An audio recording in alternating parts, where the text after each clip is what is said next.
Again, good morning, everyone. I'm Wally Bobkowitz, the city manager. Thank you so very much for coming out this morning as we begin a series of 4 community budget workshops for the budget for the fiscal year beginning on March 1, 2010. It's going to be a very challenging budget for us.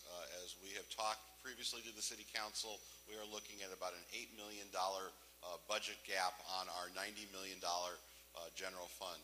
And so the purpose of these meetings is a couple-fold. First of all, we want to give you a real full rundown of what we do. And so one of the rules for these workshops, and Marty Lyons, our assistant city manager, will go through the details in a moment, but one of the rules is you need to come to class today to play for the remaining 3 workshops. So we appreciate you being here today, and our goal today is to give you a real firm grounding into what we do as a municipal government, what it takes for us to do that, a little bit of give and take today, but really we've decided to put all of the talking at you up front today so that the remaining 3 meetings can really be to have you all help us help us figure out what we need to do in order to close our budget gap and to get some good information from you. So again, the purpose of today is the talking at.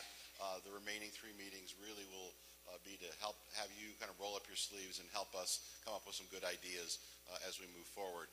A couple of quick introductions. I saw Mayor Elizabeth Tisdale come in this morning. Mayor Tisdale, good morning and welcome. Also, give her applause, that's fine. And sitting next to her is Alderman Colleen Burris. Alderman Burris, good morning. I don't see any other elected officials. I know in talking to some of them that they plan to pop in. Oh, and our new township assessor, Bonnie Wilson. Bonnie, good morning. We expect to see a few others come in as the morning progresses, so we'll give introductions at that time. So without further ado, again, thank you very much for coming this morning, and I'll introduce Marty Lyons, the Assistant City Manager, who will walk you through the first part of this morning. Morning, everyone. Everyone hear me just fine? What we're going to do this morning, do we have many folks that don't have handouts? Can I see a show of hands? We're making copies, so if folks can take note of who had their hands up. Can I see that one more time? We'll try and get handouts to you. Please note that everything that we have given out today will be on the website. So that's the City of Evanston website, and it's cityofevanston.org/budget. So you can go right to what we've given out today, what we'll be talking about in the future, and also all of the reference documents. Our budgets past, our budget current, annual financial reports, the whole 9 yards. So without any further ado, what we're going to first talk about is the position we're in, and then we're going to go through a little bit of more of the detail on that. So and that will take us up to break, and then we'll have some discussion about it.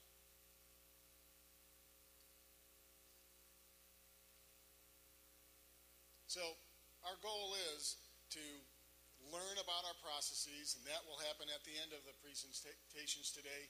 Look at ideas, suggest possible revenue sources, not necessarily tax revenues, talk about your opinions on our services, learn about the budget challenges, and then look at recommendations. We have a tough row to hoe just for the rest of this year, but the focus that we're really looking for is long-term solutions and how we're going to handle our services and budget into the next year. So the first meeting, that's today. We've already talked about that. The budget workshop at the Crown Center, so please take note in your handouts or on the website. We are moving this around, so we don't want to have folks show up at a different meeting place. We'd like to get as many folks involved, and when you're talking to other residents, please, anyone can come to any of the meetings. Just because you weren't here at this meeting, people can still come and observe at the next meetings, but in the participation part, we'll be talking with you all that made it to this first meeting. So, again, we're going to focus on our process. We're going to try and summarize a lot of what's in our budget book. In the front of it, we describe our budget policies. We talk about the budget process that's gone on before. We'll talk about it today, a little bit of the traditional process and how this is going to augment this process. So for us, in what we're going to talk about today, we're talking about our general operating fund. And unlike the federal government that prints money, and I mean that's part of their role, and has a huge deficit because of that role in fiscal and monetary policy, we don't do that. And the state presently is in a deficit situation in their operating fund. We also are not allowed to do that under the Budget Act. Our revenues need to equal our expenditures. And we can have some variations in that if we have reserves that are built up, but to go in debt and say we'll just start off from a negative position really isn't an option in our operating funds. And I say that because our capital funds, quite often we will either issue debt or build reserves for big projects. So those will vary. But our operating fund is what we're going to talk about today. So the challenges that we've had, and you're going to see this really clearly as we go through a lot of slides, is that our service demands, I'm going to go to the second one first, they don't necessarily decline in volume. We've been the size city we've been for a long time, and our service demands are what they are. It's up to the city and all of the members of it to figure out the most efficient way to meet those service demands. But our revenues have really fluctuated over the last 2 years tremendously. That you haven't seen the level of fluctuations that have happened recently in more than a quarter century.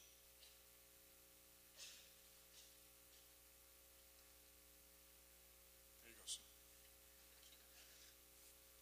Thanks, Kevin. The lozenges are already at work. So what are we looking at? Normally, I'm going to see if my pointer's a little bit bright there, but normally we will always have the budget at hand. You see how the 2009, 2010, those are right together. We will balance our budget every year as it comes forward. And then we project that whether or not our expenses are going to go up faster than our revenues. And normally that difference is only about 2 to 3%. We have, the Midwest economy and the real estate market has been rock solid as far as being able to provide for reasonable revenue increases that also meet inflationary increases in costs. And you can see at the 08-09 to 09-10, that's the first time you will have seen in municipalities and states a downward trend like that in, again, a quarter century. Now, you might see it regionally or in cities in the Rust Belt that have really been hit hard, where they were just literally a city was disappearing because of industry. But for a community such as Evanston, where we have a stable economy, that's the first time you've seen that kind of a decrease in a long time. Which one? This way? All righty. How's that? So, and again, when we did the second slide for this, yes, we do have presently the city of Evanston a little bit lower than the dollars for the city of Evanston. So that's what we're talking about right now. To get them back in balance, we've got a little work to do. And some of you that have been to our October 19th meeting, some of this is going to be review, but again, the purpose is to build a good baseline for the next 3 meetings when we're talking about what can we do to change things, how can we get to balance. So our revenues are really, we're not any worse off or better off than many communities, being 5% down currently, and we're projecting being 6% down next year. So while you're hearing a lot of pundits say the economy's improving, well, we're a little bit behind the curve on that in what's happening with our revenues. The taxes, the fees, everything that are raised, they're really going on a little bit of a delayed schedule. I'll give you an example. The income taxes from the state came down 6-7 months after October. So there was a delay of 6-7 months before that filtered through the system. We aren't, as I mentioned before, we're not going to talk that much about capital parking or water sewer. We've taken steps in those funds, the capital and the TIF and parking funds especially. We're making the necessary steps in there to change capital schedules and make sure that we're going to live within our means. That will involve delays in projects, but not necessarily changes in specific services. Water and sewer, we've done a lot of the same, and some of our stimulus funding has come in very handy from the federal and through state government, or even some zero-interest loans that we would have normally issued bonds for, really are cutting down on some of our costs in our water and sewer area for capital projects. So, we have also some of our folks from our Community Development Block Grant Program. We managed to get more revenue out of that program this year from the federal government. All things that will help us maintain a lot of activity in the community, doing the things that we need to do. But some of our mainline services, police, fire, etc., in the general fund are the ones that are really being tested with the economy as it is. So, again, presently, this is where we're looking at. Our general fund revenues down 5%. Expenses, we're going to go into this shortly, but we're taking steps to make sure that we come in under budget this year by a significant margin. And I referenced before that we have reserves. The city has a fund balance policy that the general fund will maintain 1 month's reserve. And that's really needed just to make sure we have sufficient funds to make payroll and make expenses each month when things might happen. And you say, well, what things might happen? Well, Cook County can decide to distribute property tax bills and collect taxes a month to 2 months late, which is what they're doing right now. And that makes up about $16, $15 million of the general fund revenue. So when you take a hit like that, you've got to have some flexibility to make sure that services keep right on rolling. So we are looking for the rest of this year to hold the line on service reductions. So we're using vacancies. We're holding the line on any non-essential expenditures. We call them non-essential, but this is the replacement of equipment that should be replaced because it's past its useful life, things like that we really should replace. We're going to hold on to it. So it's not, when we say non-essential, please don't think that we're out making expenses that are non-essential. We don't, but we're stretching that quite a bit. So again, just a short graphic to point out what's happening with us. When you go from 90 million in revenues down to that 85 million, and what we're showing right here is that expenses will be held down to just under 87 million. We still have a little bit of a gap, so we are saying that we should use some reserves for the remainder of this year, because we are presently at about 13-14% reserves in the general fund. So that's about a month and a half, almost up to 2 months reserves. So we can use that as a little bit of a soft landing, but it cannot be our solution for next year. Next year, things have to equal. So the steps we've taken, a hiring freeze, reorganizations, some of those residents won't ever see. They're in administrative departments, but some of them could be in services that you see every day. So we'll be looking at different ways of service delivery right now to see how we can limit our costs through the end of the year. Again, not taking a big change, and I'm sorry I keep wandering over this way so folks can see, but we do want to, we're putting on the brakes and we're putting them on hard right now on the expense side.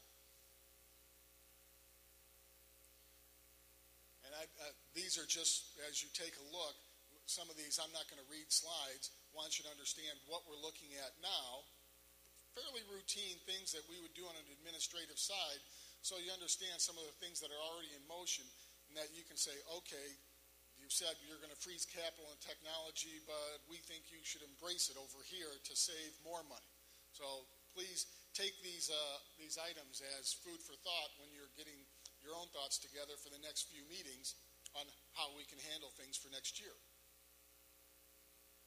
So next year is going to be tough, and the biggest reason is that we are trying to be as accurate and a little bit on the conservative side, but our revenues came in under budget. That's never a good place to be in any organization.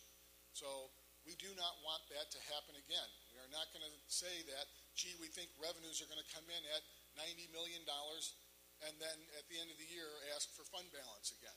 So we're projecting revenues at a lower level. That means expenses have to be in at that lower level for a balanced budget.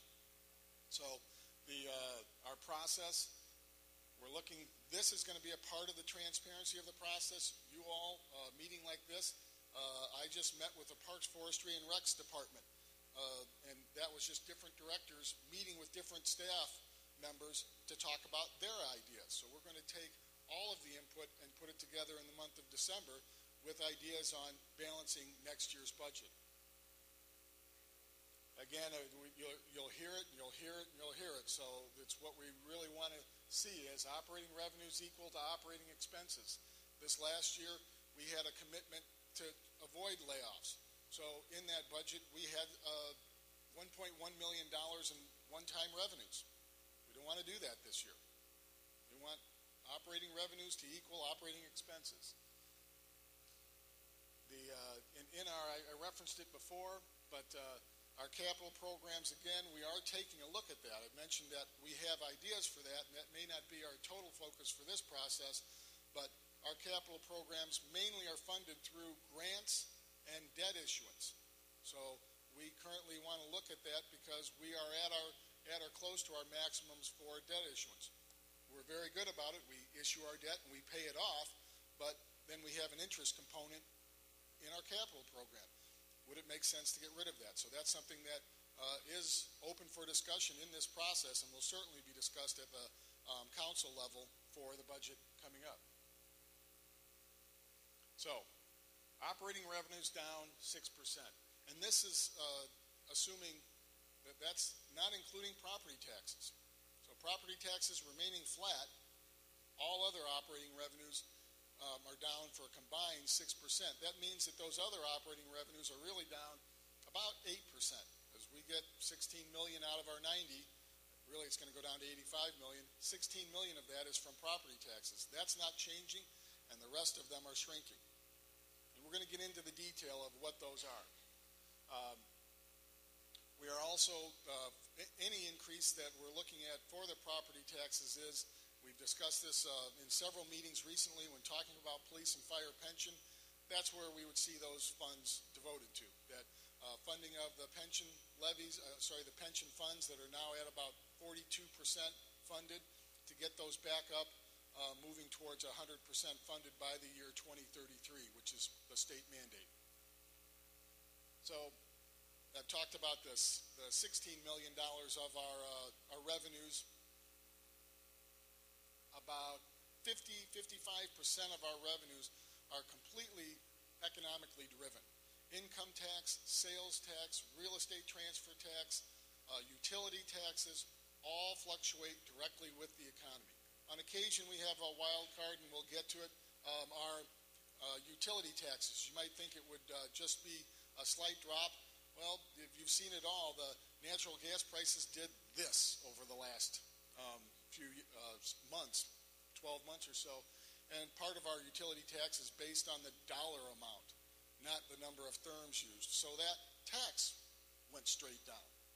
So that can happen and impact our total revenue that we're bringing in. The other part that we do have services that are funded through charges. Building permits is the one that you see up there. When buildings not going on quite at the same level, then we're not going to be collecting the same in building permits. We still have, we're not freed up from any of our property maintenance and inspection duties, so we still have minimum service requirements that we need, but part of the process, or part of the revenue sources that we had to support that group was our new buildings. So that revenue source down 16% or $600,000. Our interfund transfers down by 1.1 million. That was that one-time revenue that I was referring to before. So we've got to take that into account next year in building a long-term solution of revenues equal expenses. So I think it's really important when you see our revenue picture for the general fund that almost 90 million to almost 84 million. That's a substantial decrease in revenues, and it's not that we decreased a rate anywhere. Activity has just slowed tremendously, and it's like any corporation. When this happens, we need to adjust our operations. So where do our costs, what are our issues that also add to this situation? Well, our personnel costs, our last set of contracts, we had several of them that were at 4% wage increases. Now, through through our negotiations and the change in the economy, we didn't have any increase over 2.5% this last year, and we were only negotiating one-year contracts. Instead of a 3-year contract that was going to lock us in for 3, 3, and 3 or something like that, we negotiated 2.5, 2, and 2. We do have one small contract that's still at a higher level. It was negotiated right before last October, before the economy really hit the skids. But when we look at that, if we have total wage increases, whether that's people moving through their salary scales plus any cost of living, that can be as much as $2 million as a part of our issue. And again, remember, we have a very large majority of staff in bargaining unit contracts. So when we look at that, it's not completely simple to just say, okay, no increase. Police and fire are covered under arbitration rules and regulations, so that means that they can't strike, but it also means that a federal arbitrator, if we go all the way in challenging back and forth, will get to rule whether or not there's X increase or Y increase in their total benefits package. That's not something that we can arbitrarily decide. The arbitrator gets to be arbitrary, if I said that enough. So one of the things that we have also seen, and I'm sure it's been questioned over the last 2 years, is our Illinois Municipal Retirement Fund, the IMRF. That covers everybody that's not police and fire. It went up by 50%, and while a portion of that was due to the market losses that we had last October, another part of it was we had an early retirement initiative that 59 employees took, and we did not hire back. If you look in our budget documents, you'll see we went from 880 staff down to 840. So we did not hire back a lot of those positions. So there was savings there, but now we do have to pay the liability created by letting people go early. We did not fund that early, so we're paying for that over a 10-year period. So it means our savings are net of the salary savings from the people who left and the positions that are gone. I talked about police and fire and the contracts. Healthcare costs. We are looking at healthcare costs. That $800,000 increase is about a 10% increase, and that's still the medical rate of inflation. So we are looking at, this year we rolled out a lower priced, lower benefited plan for all employees to look at on a voluntary basis, and we've had some folks enrolling in it. So we're going down that path. For 10-11, we will continue on that path to look at how we can control our healthcare costs. One of the things that also with the city, we have liability costs for both slips, trips, and falls on sidewalks and things of that nature, and also workers' compensation. If you ask that, I'll ask a question and break it up. How many folks think that police officer is the most dangerous job we have in the city? Show of hands. How many think that firefighters have the most dangerous job? Now, how many folks think that public works have the most dangerous job? Good. See, now that's Evanston. Always very well educated. Public works has the most dangerous job. They're more in danger of getting hit by that car, getting injured in the line of duty. Yes, it's not as up and down as police and fire, but we have more incidents of accidents and claims in our public works section than in any other area. We need to fund that.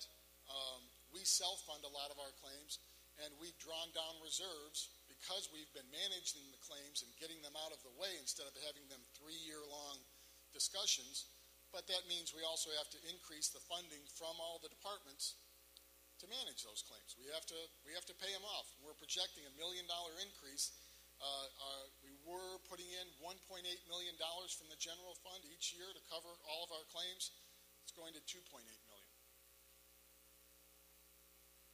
And again, here's where that budget issue comes from. We know that some of these that you see up here, these expenses, may not stay. So when we talk about an $8 million deficit, this is showing a little bit higher number from one slide to the other. But that's because we've got that $2 million in wage increase. That's what we put in preliminarily. That certainly may not be what comes out of our proposed budget process. For us, just as a way of summary, we have almost $50 million full-time payroll in the general fund. So every 1% increase is $500,000 when you're looking at that kind of information. So again, the capital expenses, we still need to look at this, and I'm not going to focus on streets, et cetera, as much as one of the things as far as our operations go is this one. Fleet, we're behind on our fleet replacement schedule. We have a fleet worth over $20 million. We're probably behind about $4 to $5 million, if not a little bit more, in where we should be on replacements. Just one example, it's not our big trucks, our sedans for our enforcement folks and our inspectors. We have sedans that are 13, 14 years old, and normally you go in a fleet process, you send those vehicles out, you get a higher value, and when you trade them out, but we've been keeping vehicles a very long time in our fleet, and we do need to address that long term. And I talked about this before, so I'm not going to stay on it. Again, the budget balancing issue, in the general fund, it's 75% or more personnel. When we're talking, we asked the departments to hold the line and come in 5% under their budgets on their non-personnel expenses. That was 5% of $18 million. So $90 million, $900,000 is all that is when we say cut it back by 5%. It's all in the people. We're a service organization. What we're looking at is then if we say that no increase for merit or base pay, that's $2 million. If we look at financing IMRF at a lower interest rate, and we're examining that can save $300,000 a year in interest costs. We're looking at furloughs, and these are rolling furloughs or actual closes in building times. We can have, i.e. stretching staff, less people at every place, or shutting down Civic Center for the Wednesday afternoons. Some folks will remember when Wednesday afternoons, a lot of businesses or banks or et cetera were closed for that part of the week. Usually it was so you could be open on Saturday mornings. So it was still a 40-hour work week. But these are things we need to look at. And we may not be able to do as much in some of our 24-hour operations, but we need to look at how we will provide services into the future. And of course, we are talking about staff reductions. And that's just going to be a part of this analysis. We went from 880 down to 840, and we don't think we're done. With $8 million, we're going to need to look at that option as well. So healthcare, as I mentioned before, we'll be looking at increased employee contributions and more plan options. If you want the best plan, you're going to have to pay more. If you're willing to take some risk, then the employee can have a break on their contributions because they'll pay for it when they use the plan. These are ways to control the cost. You may not be able to decrease it, but we can certainly get to zero increases with these kinds of efforts. The fleet deferrals, probably not our best solution, but we really have no choice. We have a great fleet maintenance department, and we'll do what we can to keep the fleet in good shape, but we'll be stretching.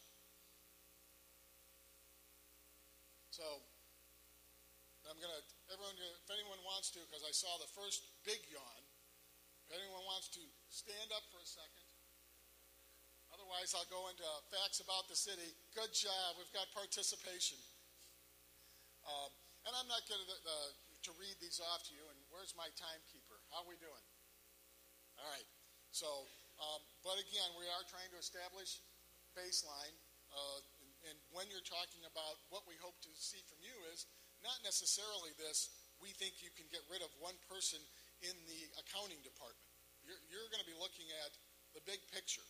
And so some of the baseline is to establish, okay, this is what we're all about from the city's organization, so you can go ahead and take a look at it with a shared sense of how everything works together, not just, I came today to talk about XYZ service.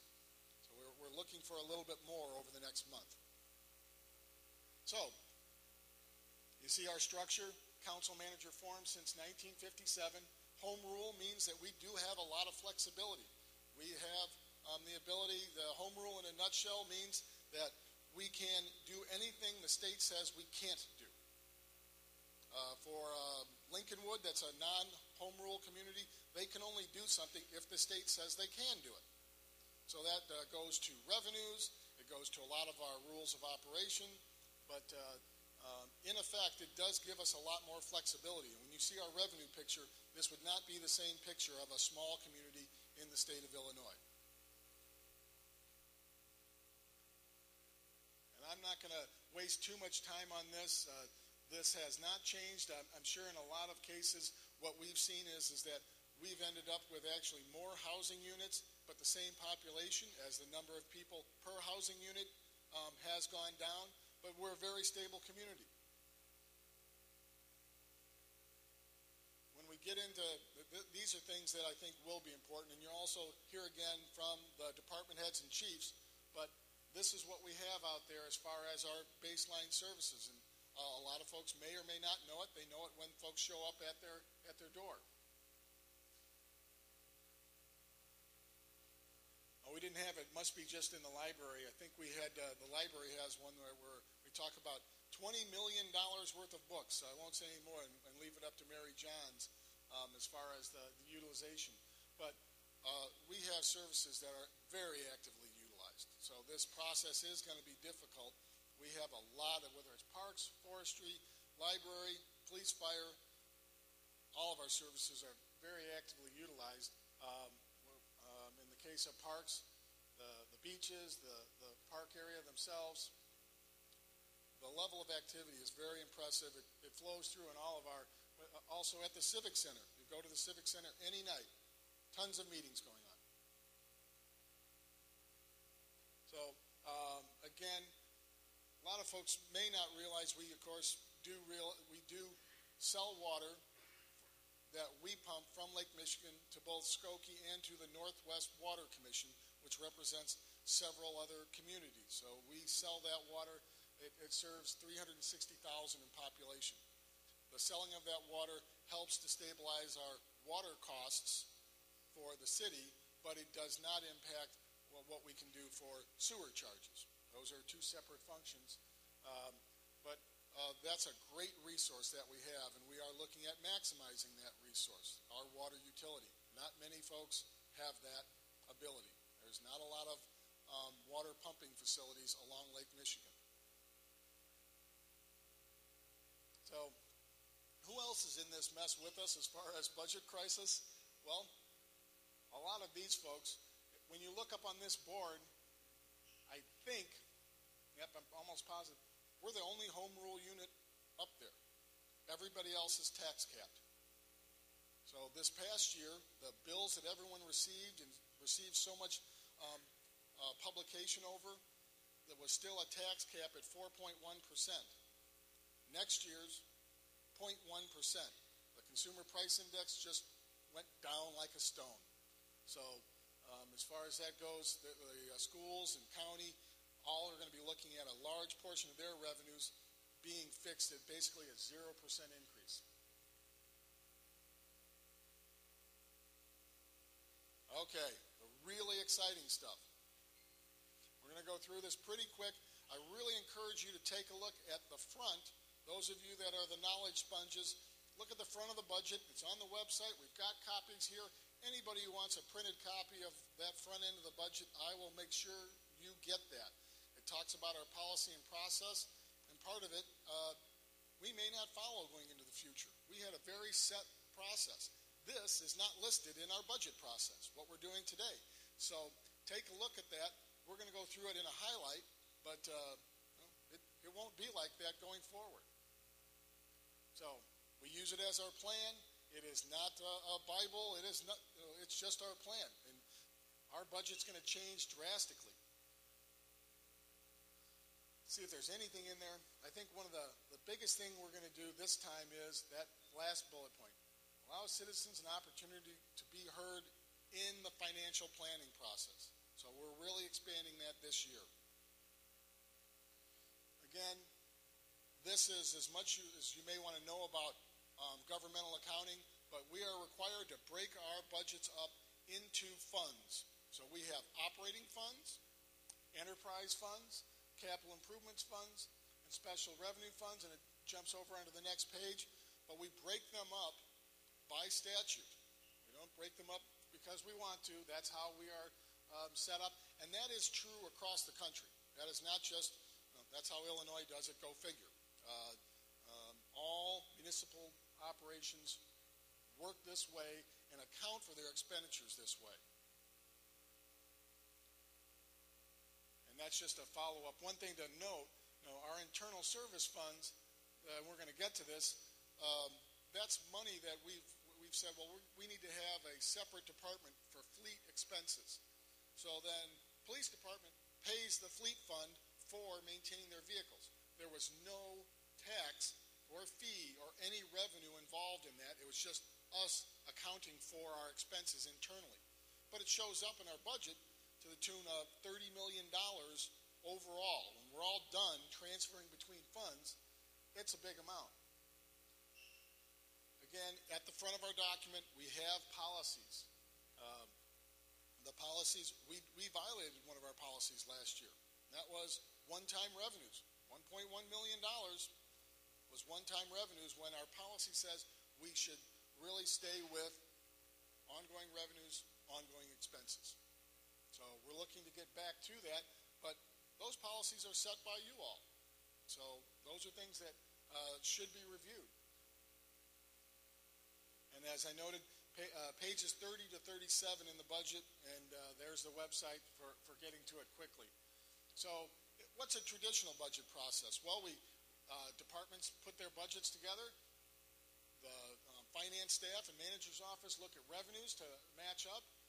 We then take a proposed budget to the council in time for them to have a detailed review of it.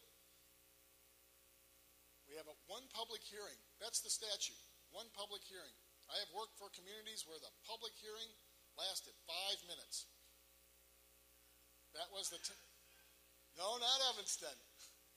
Now, the one thing I'll say is you could end up with a public hearing this year that lasts 5 minutes if this is done really well, because all the talking could be done by that point. The public hearing was literally meant to be a public hearing, and it turned into a sign-off, even though there wasn't a public discussion. So we're changing that drastically this year in this process and on a go-forward basis. Our budget has to be adopted by March 1st. So, our calendar, in last year's calendar, the whole November wouldn't have been there. We would have went from a 6-month review to budget distributed to the council January 1st, and then the rest of the calendar. So you can see we're adding a lot to it, and I won't read these to you, but we are going to have a lot of discussions over the next month.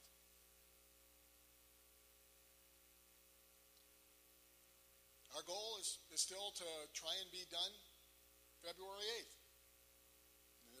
And part of that is also that Evanston has a mayoral veto power. So if we're done by the 8th and it doesn't suit the mayor, we can come back on the 22nd and discuss it again. So how big's our budget? $234 million. Take away our interfund transfers here, there, and everywhere, $203 million. So the general fund at $90 million, that's our issue. And that's what I think of the general fund as all of our day-to-day services, with the exception of water, sewer, and parking that you see. That's our general fund. there's the other funds. TIF stands for Tax Increment Finance District, so we have 6 of those. We're closing one of them this year. Very, very successful process.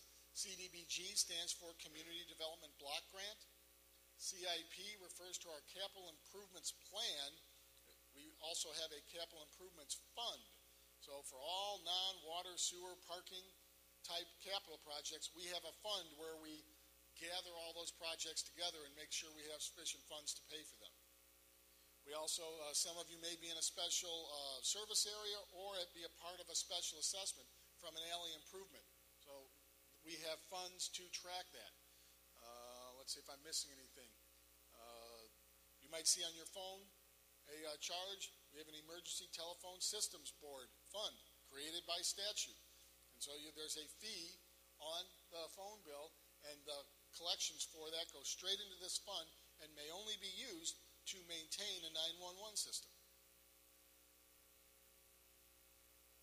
So, again, where do we get our money? I was talking with the gentleman before we started off. Our revenues are your expenses. Not always. We do get...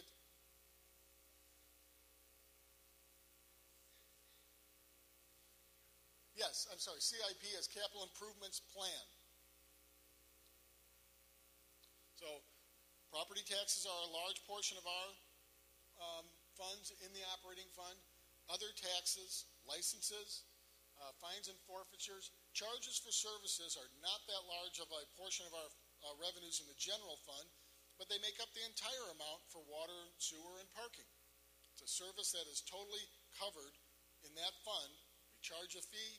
That fund is self-sustaining. It operates like a business. So when we look at this in the general fund, and I just switched, so I want to make sure folks understand. I went back to the general fund. Here's how it breaks down. So you can see property taxes, 16.8% in the general fund. Now, if I added in the fire and police pension fund, it would go up. But that's not a part of our general fund. We have to account for that separately. Those are 2 trust funds that by statute I have to have separated out. So other taxes are where, other taxes are where we get the bulk of our money, nearly 50%. And other taxes don't necessarily mean a tax collected by the city. It can be a sales tax that's collected by the retailer, sent to the state, and sent back to the city. We'll get into that shortly. So again, just taking a look at it, you can see that when you're looking at those dollar amounts, this is in millions of dollars. So $41 million is from our other taxes. Home rule communities strive to lower the property tax burden by using the other forms of revenue raising. If you were to look at this for another community that's home rule, almost always, non-home rule, almost always that property tax is higher because they literally don't have the ability to raise a different tax. It's a fuel tax, difficult proposition for a non-home rule community. So,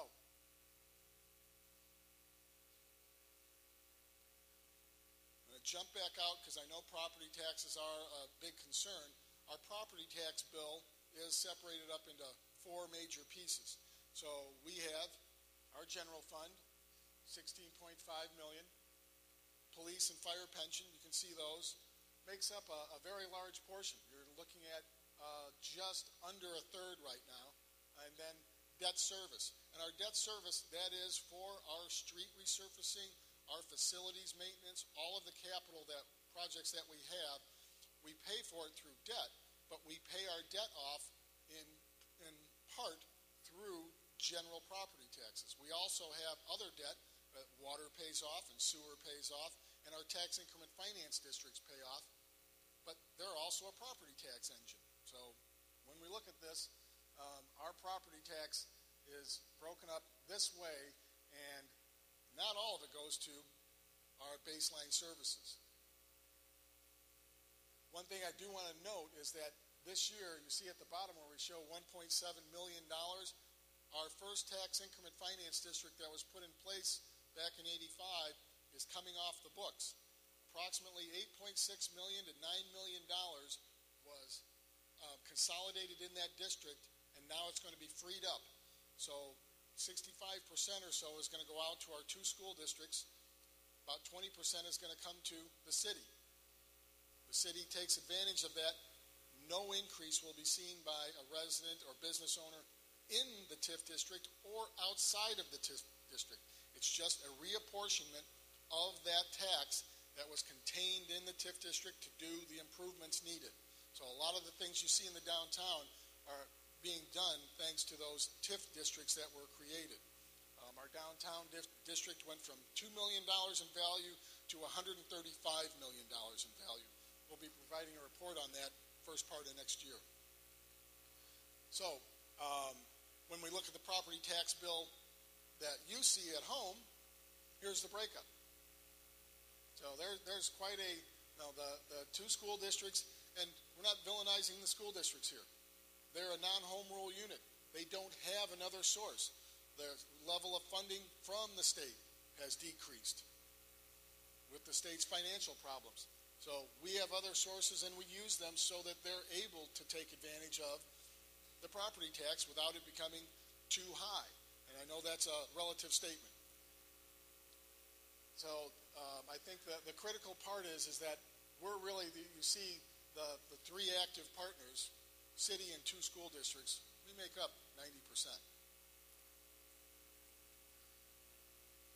But I think what's important to note is that the city has really tried to manage its share of the property tax. So this is just a long-term history of what's happened with the city's share of property tax. And you've seen this slide before, but we've really tried to hold the line on our share of using that tax. Where do we stand in comparison to other communities? When we look at other communities, a lot of times that community will have a park district or a library district. So we have accounted for that. We have a library and a park department. So it's all inside the city. So we have taken that into account when we look at these other taxing jurisdictions. So, our revenues. Property taxes, you've seen a lot of it.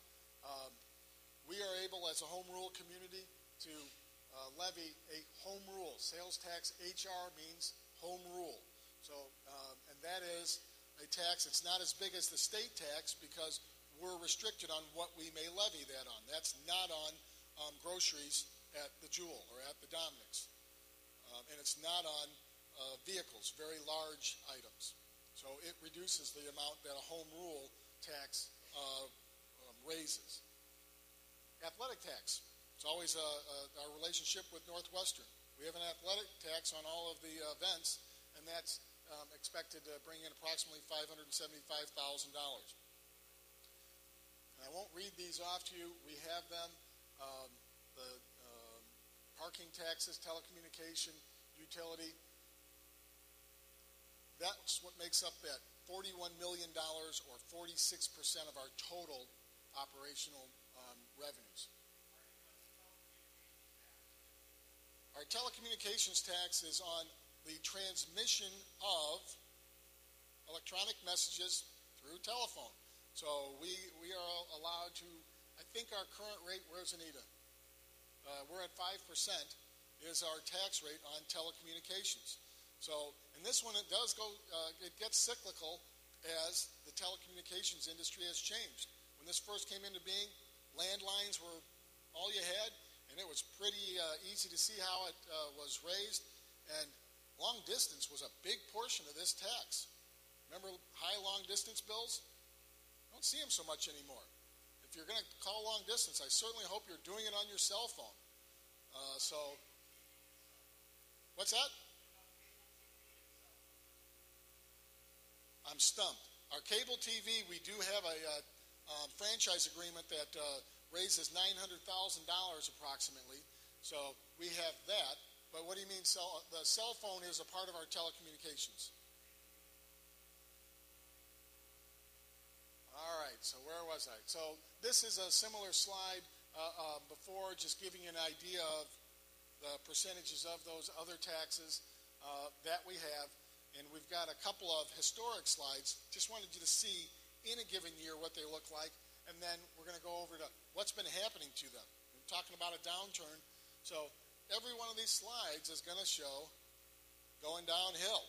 And so it's not a pretty picture, but this shows you, I like to point out that these next slides also is a success story. I mean, it's a vibrant community. We do good things. There's a lot going on. We're just in a downturn, and we've got to deal with it. So that's our sales tax. That's the state levied. There's our home rule tax. And again, since that basic consumption part of it's not in there, it'll be a little bit more cyclical. State income tax was a real surprise in that we looked to the Illinois Municipal League and the state to provide good projections on this. The income tax has nothing to do with what you pay in. Right now the formula is you pay in, I pay in 3% of our taxes. The state distributes it back to all municipalities in the state, get 1/10 of that money based on our population. So if our per capita income is higher than the average, we are redistributing our income to the rest of the state. And we are redistributing our income to the rest of the state. So, but this one really took a nosedive. And it took a nosedive after we were all done with budget and everything was buttoned up. So we're looking at that $1.1 million decrease. That's a long ways back. And I do believe the actual income tax itself changed in 02, 03, 04. So, but you can see it can be cyclical. Yes. I haven't researched it. I can tell you it's been the formula for the past 20 years.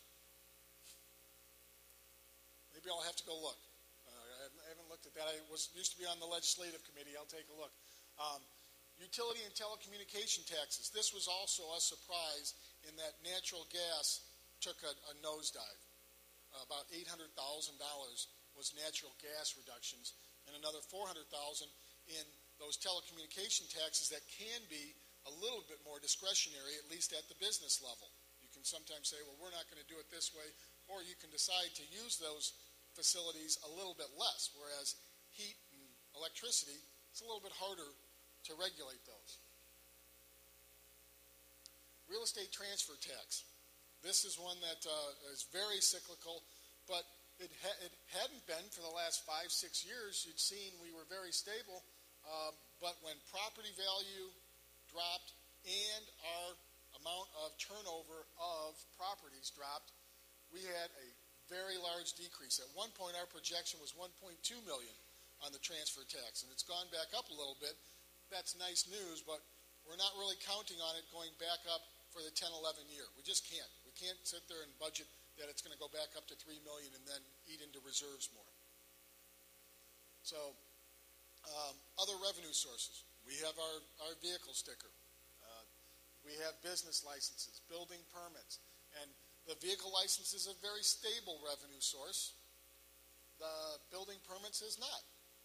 We can have Northwestern can do a very large building or not, and that can have a big impact on our building permits. We do receive revenues from them in this manner. We also provide the service for reviewing all the plans and making sure the building is done according to code. So, but that one fluctuates, and it's been higher than that, and it could be lower than that for this coming year. As you can see, that $4.5 million. Dennis, what were some of the big buildings in that one? So some of the downtown buildings came in that 4.5 million year. So a lot of activity, a lot of building permits. So fines and forfeitures. Some folks would have always asked, well, why is parking in the general fund when we have a parking fund? We have parking meter fees and the lots are all in the parking fund because they're responsible for the infrastructure, but enforcement, our enforcement staff is in the general fund, so the tickets and the fines are in the general fund. That's as short of an explanation as I can give on that, but that's why you'll see it there. The others speak for themselves. Our false alarm fees are both police and fire. So you can see parking tickets, fairly stable. Charges for services. I referenced that it wasn't a large portion compared to the $16 million in the water fund and the $14 million in the sewer fund. So charges for services in the general fund, $8.8 million in total. And I'm sorry, we have the sanitation. Oh, the sanitation charge, that is the refuse collection fee. So you'd see that in a combined bill, but those are our collections for specific charges for services. And for the most part, it's our recreation group that has all of those programs where we charge a service. The other is the ambulance fee, and we regulate our ambulance fee based on Medicare. So if Medicare says we can collect a certain amount, we adjust our fees based on the Medicare rate and what other communities are charging. We try to stay in line also with what is acceptable in an insurance industry format. So other revenues. Community Development Block Grant, because the general fund personnel support a ton of the operations of this program, we transfer money from the block grant into the general fund. We also have the health department receives grants from the federal government, from the state, in the amount of $740,000. So these are quite often reimbursement grants. So we're fronting and then we provide the service and get reimbursed, but some of them are on an upfront basis, which does help in our cash flow. So transfers in from other funds. We do rely on other funds because we provide administrative services, whether it's the city manager's office, the finance office, the HR office. These are our transfers in from other funds, and some of them are direct, like the Community Development Block Grant is partially admin, but a lot of it's the actual people out doing rehab work, doing the inspections. So it's a mixed bag. You would find this same level of transfers in most communities. And most communities have this kind of a transfer set up because if you don't, then I'll pick on my salary. If you don't have the transfers, then my salary shows up in my budget at this much, and then it's cut up into all the other funds. And so we lose transparency. How much does someone make gets lost because their salaries or their benefits or their total costs get split up into all those funds. So you will find this as a majority of how it's done. Some communities, in fact, do split up all the salaries. It makes it difficult to know who's doing what when you do it that way, or so for how much. So where do we spend our money? And we're going to talk a lot about this after the break. So I've only got a few slides on this. We really wanted to hit the revenues hard, but you're going to listen to the chiefs and the directors talk about their own departments. So salary and wages, 75%. Our services and supplies, those were the numbers I referenced before, that $18 million that we're cutting back on right now. Capital outlay, that's only for minor capital in our operating expenses day to day. That's not for our cars. That's not for our buildings. But our insurance is in there. So our transfers out to our insurance fund is part of that. That we need to cover. It's a part of having people. They get hurt. We have injuries, things of that nature.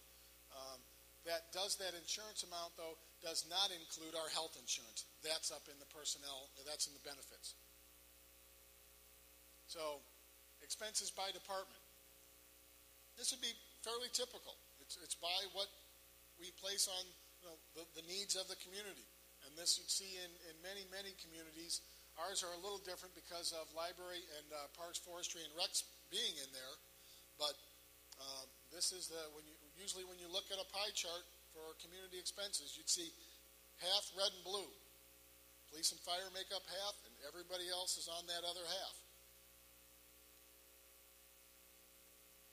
So again, we are going to be talking a lot about our general fund. We are not in any way saying that we aren't looking for input on our other funds. We do have special revenue funds. Our Economic Development Fund is a special revenue fund. We created a hotel-motel tax. It goes right into that fund, and it's for economic development purposes. Our enterprise funds, that's our water, sewer, parking. Our internal service fund, that is, I think I've got them all right here, so I don't have to, I'm going to zip through this, but you can see those. Again, our enterprise funds, if you're looking at our budget or you're looking at our financial reports, you'll see different language. We're required to use different language for the enterprise funds. Any of our staff, I'll be happy to talk to you about any of those where you see, gee, it looks like there's $50 million in the water fund. Well, that includes all the pipes. That includes everything. There's not $50 million in cash in the water fund. It may have that much in assets, but that's not just, and I picked that out of the air. It's not $50 million.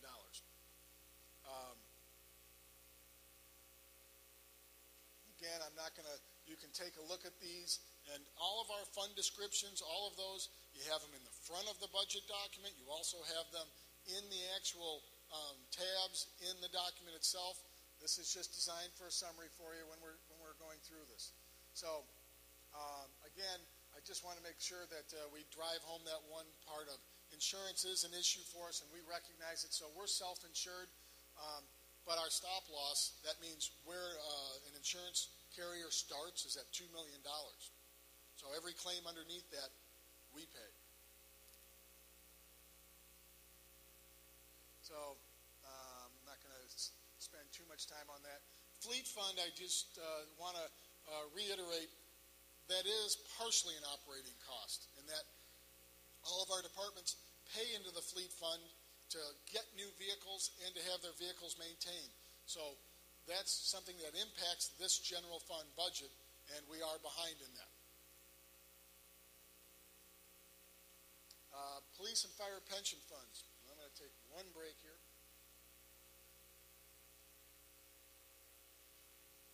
We talked about this briefly. We've had special meetings on it. We have another meeting coming up to discuss it. It's a major issue, but we don't have, right now, the police and fire pension costs aren't listed in a general fund. You can think about them as police and fire total costs, but you won't see them there. They are an agency and trust fund. We're required to report out of them separately. We are the administrators of an annuity, of a trust, so we have to report it elsewhere in our budget, in our annual financial statements.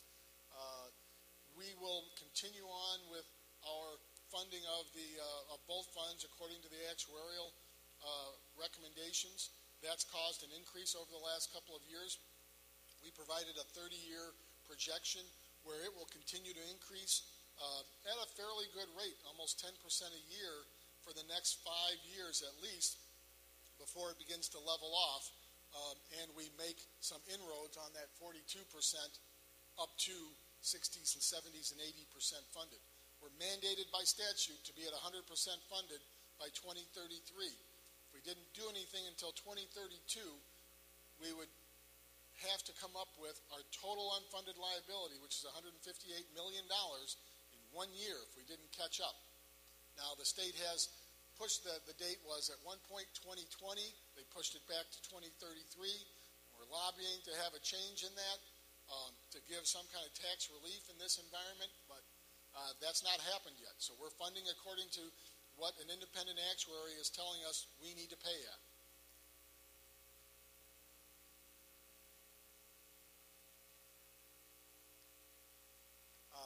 One of the things that is kind of the one detail of this is our normal cost. That means that if we were totally caught up, what would we be paying? It's about 15 to 18% of our salary costs. The amount that we're making up adds another 30 to 40% to those costs. So that's the makeup for being that 42% funded. So, next steps, we're going to do this process. I don't even need to go through this. We talked about it at the beginning. December 7th, we'll have a recommendation. Michelle, are we going to give these poor folks a break first before we go to questions, or are we going to do questions right now?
All right, folks,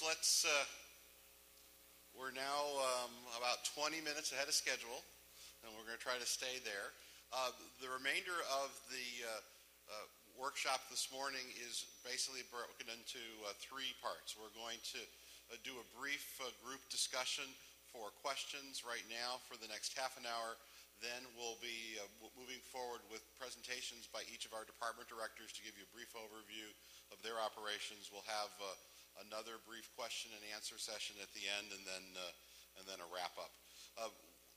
You're seeing a lot of city staff today running things, but during the course of the next several workshops, you will see less of us and see more of two individuals who we've hired who are professional facilitators, because we felt it was important as you start working on actual ideas, solutions, that we take a step back as city staff. So we've hired Michelle Ryan and Lynn Monty, who work with local governments in the Chicago area doing this very sort of thing.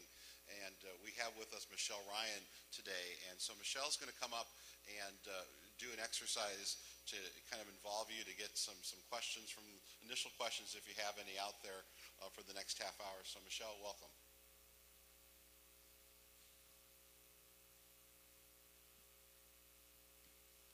Thank you. Lynn Monty says this is a very honored to help you with this process. This is very exciting, and we're so glad to see so many people here today. It underscores how much of a learning community that Evanston is. Sometimes, though, we learn best when we learn together and when we speak together. So far, you've heard a lot of information. That was quite an orientation, a lot of good facts and figures, but I'm sure you have all been sitting there with some questions, some need that you may have for clarifications. The questions that you may have are the things that you're still trying to digest. You are in the same position. You're all digesting that together. So what we'd like to do is start to initiate dialogue now, and have you all work together to think about what you've heard, to think about what questions you would like to ask, and to work together to identify perhaps the most important questions that you can ask right now to help you get the best understanding of the material you've heard so far. So here's what we're going to do. We're going to turn you to be mirroring each other. Let me put this down. So we're going to have groups of 8. The very first row, and so you guys get to stand up again. The very first row is going to turn their chairs around this way so that they're facing the next row. And then every other row, and to turn around so that you can be facing each other instead of facing the back of each other's heads. So those who get to sit, lucky you. Everybody else has to do the pivot.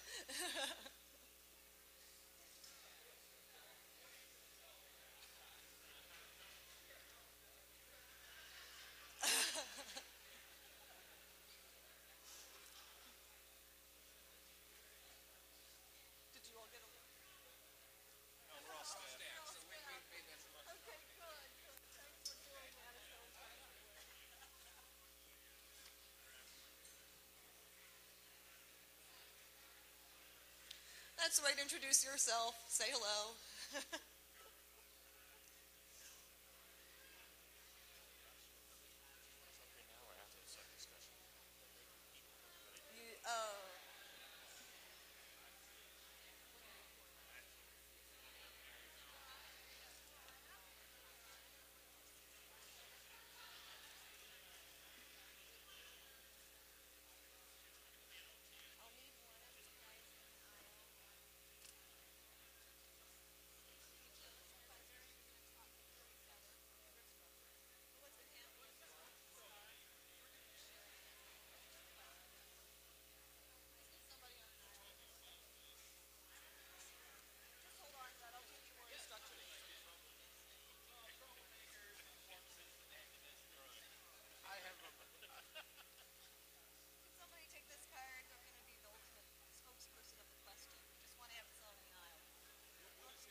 Are you all not staff? Can I give you guys a card? Are you staff or no staff? Just hold on to it. I can't figure out who's staff from the city right now. So you guys are participants. We need you to have that card. Thank you. Don't worry about it. Okay. All right. Okay. Every group now should have an index card. I tried to leave it with somebody who was sitting in the aisle. And that way that person can report out their question.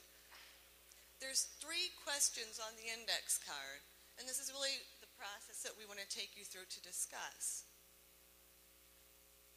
So what you're going to do is a person who has the index card, can you raise your hand so everyone will know that you have the index card in your group?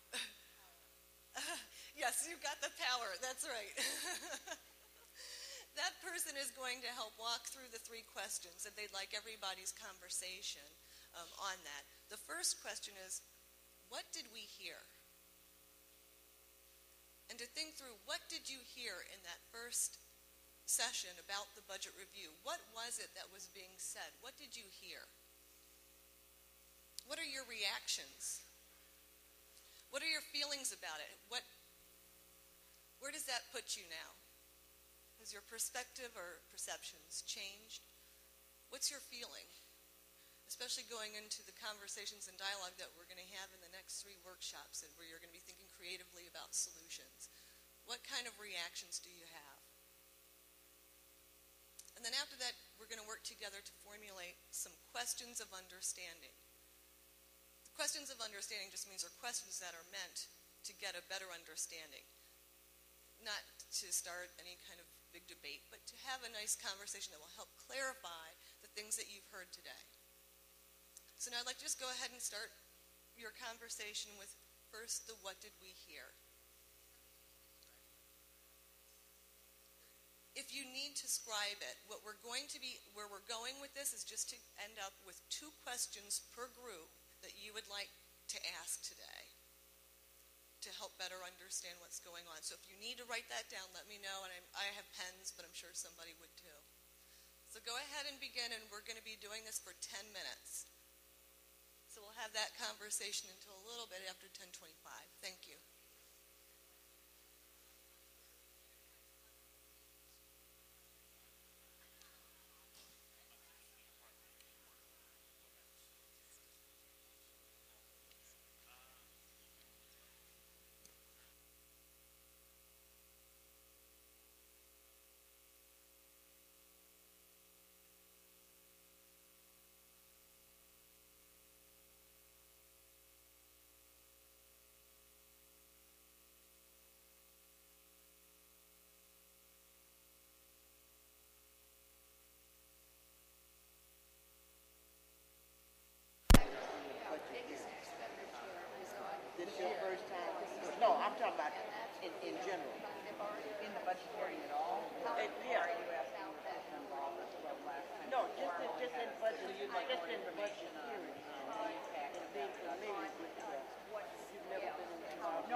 doing on the questions? You're pretty much there?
Finding out what everybody else was interested in learning as well to get the best understanding.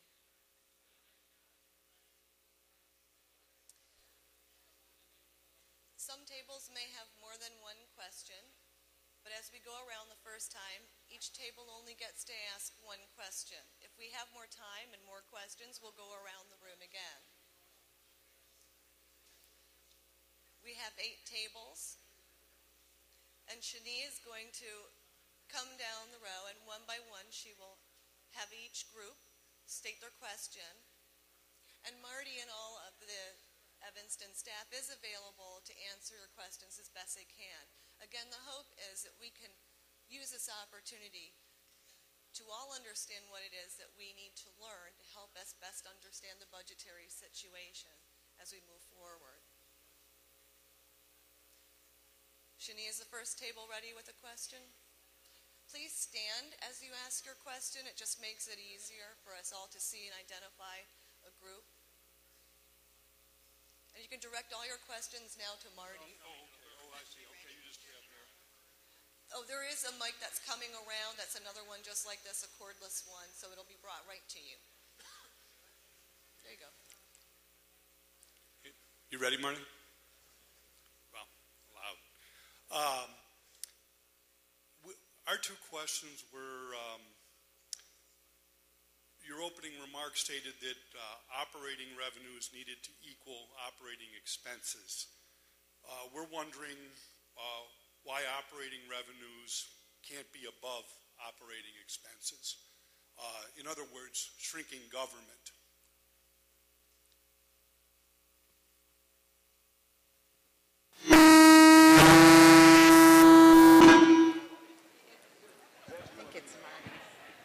You better hold.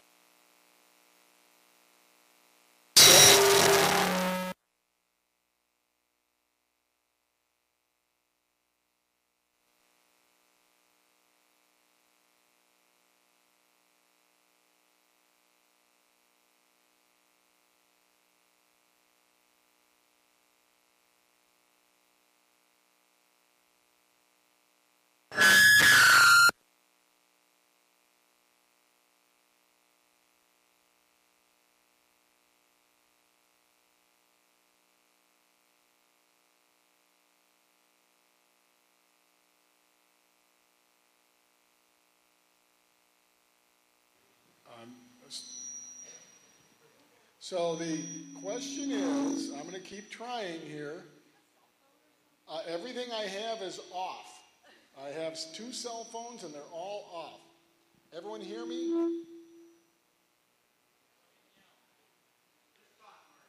just going to talk.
Okay.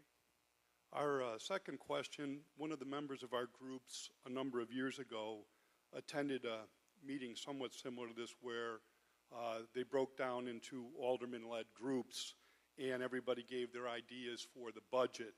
From what this member of our group tells us, nothing happened with those ideas. They pretty much got to city council and went nowhere. So there is a concern among our group that we know that there's a committee coming with the mayor, and we know that it'll go in front of the council is, will this go somewhere as opposed to going nowhere?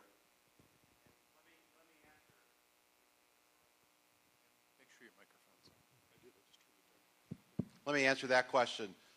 We're doing these workshops now to be incorporated into the budget that I present to the City Council. So I'm committed. This was my idea to do the process. It's my responsibility to present the budget to the mayor and the aldermen. So absolutely positively the ideas that come out of this will be used. The next 3 meetings will be that opportunity to come up with the actual specific ideas. When this process is completed, there'll be a list of everything that has come up, and when I present the budget in January, I will have a response for every single thing that comes out of these workshops to say either look on this page, you'll find it, it's been included, or here's why it hasn't been included.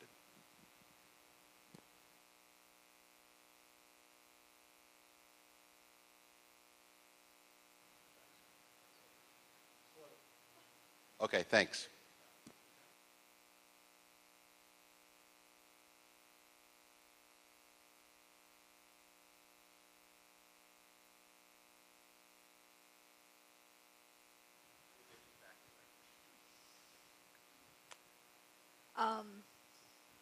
We had a couple of questions. The first one is it possible to balance the budget without cuts?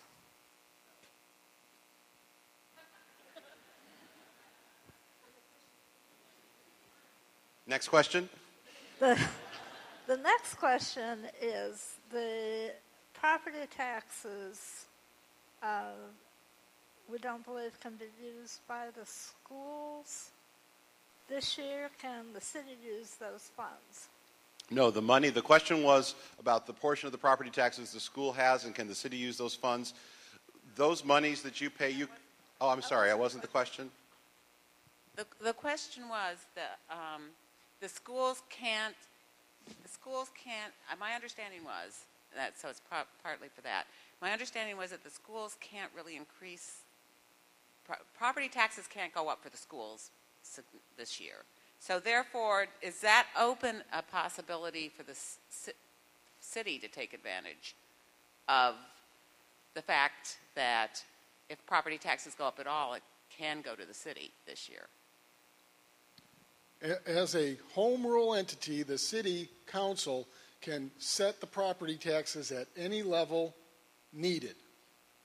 As a school board, the school board must live within the property tax cap identified by the state legislature. Next year, they'll be at 0.1%. So, yes, the council could say we're going to take 4%, because it was 4.1, the cap, and it's going down to 0.1. But the feeling in this budget is that we see properties distressed, we see owners distressed. Can we ask for more dollars in this environment? And so, can we? Yes, but is that the way out of this? So, and I'll stop right there. Thank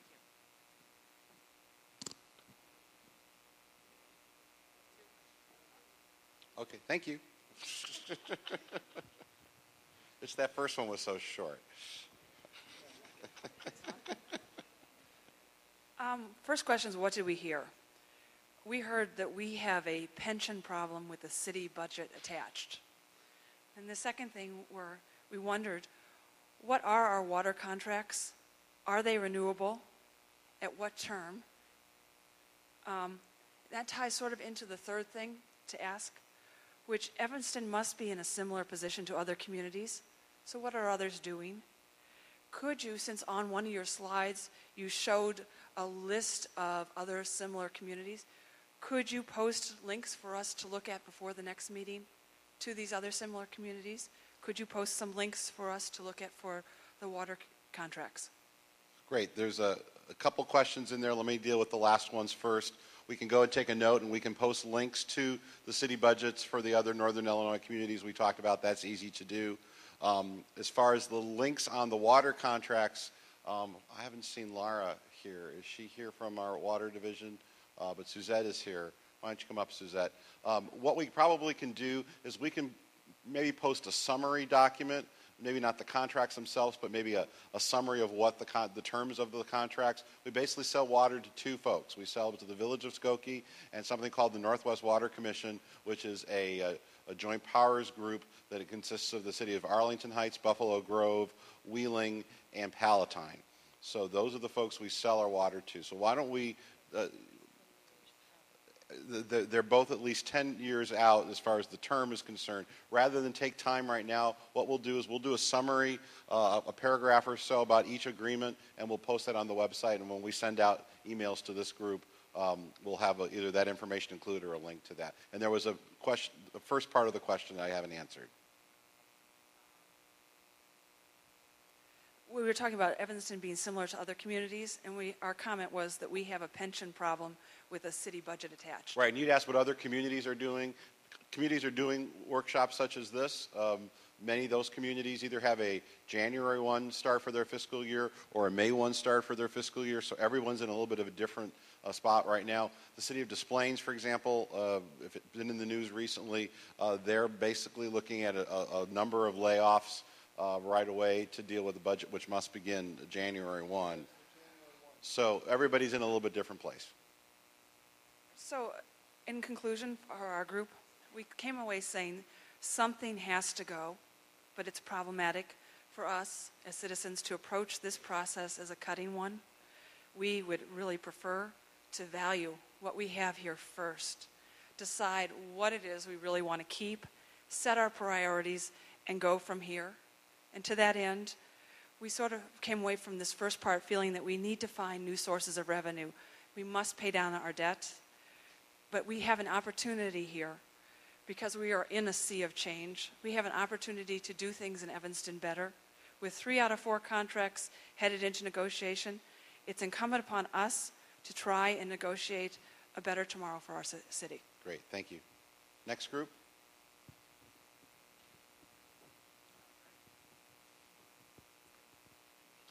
Thank you. In reaction to the first question, what did we hear? The group observed that we were operating under tight budgetary constraints, that our revenues were stagnant or falling. This led to reactions including the observation that we'll have some very hard decisions to make in the short term, that these decisions should be tempered by our long-term objectives, that we should closely consider and monitor our contract negotiations and our business partnerships. We were wondering if the school districts might have a similar process of review and consideration for their budgets, as they make up such a considerable portion of our overall debt as residents. We were also wondering as well about the citation that public works personnel face greater dangers than police and fire. Wondered as well about the performance of our investments in regard to retirement funds and the like. What impact foreclosures might have on city revenue in terms of those tax funds. And we had similar questions regarding the water contracts as well. Great. We'll again put the information on the water contracts as well. I think we can also make information available to you about more specifics on the investment performance, not only for our general funds, but also for the police and fire pension. And we can make that information available, and we'll send it out prior to the next meeting. I think that generally covered what you had said. Next group.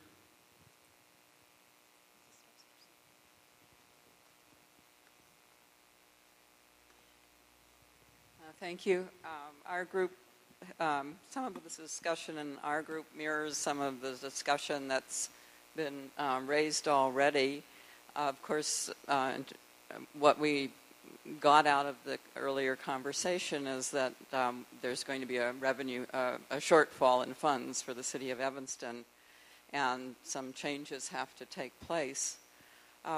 We were wondering if in part of the search for answers, if it's possible to get information, data comparing, similar sized, similar demographic communities, and compare how they are operating as opposed to Evanston. If they're having the same problems, if they've found better solutions. I mean, maybe there are some good answers out there. We are wondering if there's some exploration about the costs and benefits of outsourcing some services. There was also some question about taking a look at, we've already had a number of staff reductions, if we have any understanding at this point of how those reductions have impacted services that the community feels is important. And whether there has been, in other words, is there slack in there, and are staff reductions an efficiency measure, or are we really operating at capacity, and staff reductions would make significant service cuts? There was also talk about the water contracts and the potential, the fact that although we may not be able to get out of them at the current time, this would be certainly a future source of income for the city of Evanston. So those seem to be, I think, summarize the general concerns that were raised in this group. A number of things have been covered. We'll, again, provide links to the other budgets. I think, Marty, we can also look and see if there's been any press reports about any of the other communities, any processes that they're going through. As far as the vacancies that we currently have, I think we can also provide a list of vacant positions. And I think as you'll hear the departments, maybe we can talk a little bit at the next meeting about impacts on service.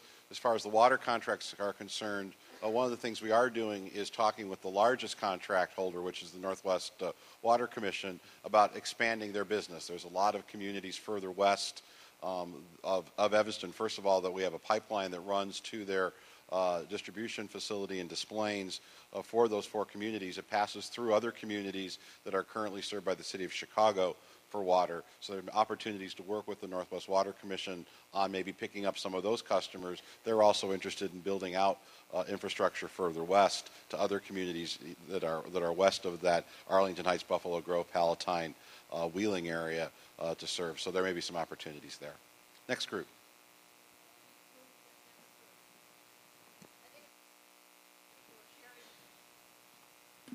I think it's very helpful that everyone's sharing, the full picture of what their comments are. I'm a little bit concerned that some groups, because of the number of questions, are not getting any questions answered, and maybe as well as directly as they could be. I'm not positive about that, but what I would recommend to the next group is to go ahead and say where your areas are, but keep your questions to 2. We can come back afterwards. It's just it's difficult as a respondent to respond to more than 2 questions at any one time, so then we can come back. But I think it'll help everybody in this room keep clear what the questions were and what their responses are to them. Were you excellent? Here's going to be the model. Yeah, so we're modeling the behavior because we only have 2 questions. We had a lot of spirited discussion about the values of Evanston, but if I may quote you, Pat, in terms of saying we can't be everything to everybody, I like that. Thank you. So our 2 questions, and these are more not for you to answer today, but as we move into the next sessions, we would like to understand more about the mandated versus non-mandated. You talked about we're a home rule community. What services are we providing that are optional? And I noticed I was doing some pre-read before the meeting started, so it talks about the categories, but as we move into the next sessions, let's understand the dollars in each of those departments. What's mandatory dollars? What are non-mandatory dollars? And then the other topic we had some spirited discussion around is what services are we duplicating that Cook County should be providing? Good discussion. The county's in a boat of trouble too. Absolutely. But, let's at least have the discussion about that. We talked about the parts of Evanston we live in. Some of us are downtown. I'm out in what I call suburban Evanston, out in the far northwest corner. So we have a lot of different perspectives here. Thank you. One more group, 2 more groups? Hi. We had many questions, but what we narrowed them down to was, is there a way we can be more effective in obtaining grant money, and are we going after as many as we can? And the second question is, we know it's important now to balance our budget, but we also want to think about the future. So how can we reduce future costs as well as for the next year? Regarding the grants, the answer is no. We're not doing as good a job as we could do with grants.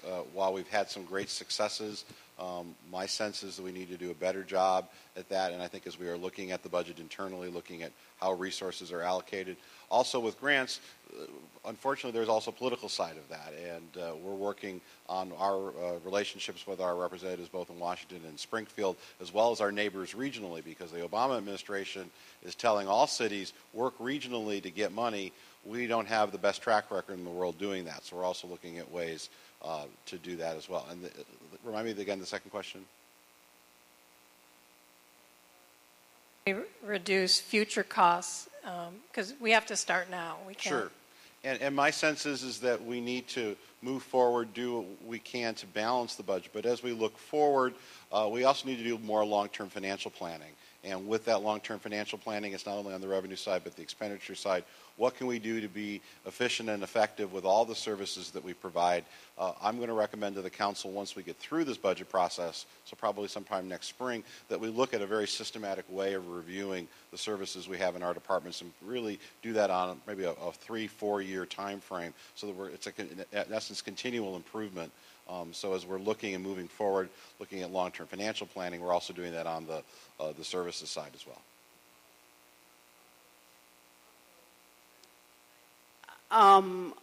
We also talked, I mean, in the same question, we talked about the policy framework in which municipalities have to operate in terms of state, federal, and county. And long-term, are there policies that the citizens of Evanston can recommend on those levels be changed so that we are not forced to bear the burden of bad policy, is what basically. And I think that also goes back to what we do in Springfield and downtown Chicago with the county board, with CTA, RTA, the groups that really impact us.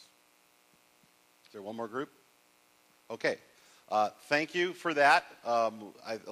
We've got some to-dos that, again, we're going to put on the website. We have all your email addresses, I hope, so we're going to put that up on the email. We'd like to move right now into our departmental presentations. We're going to spend the remainder of our time this morning with presentations from each of our operating departments to talk a little bit about what they do in specific terms, and then we'll wrap up and be finished for the day. Since we started early this morning, about half an hour in, another one of our city council members joined us, so I want to recognize Alderman Ann Rainey, who's here with us today. Alderman Rainey, thank you very much for joining us.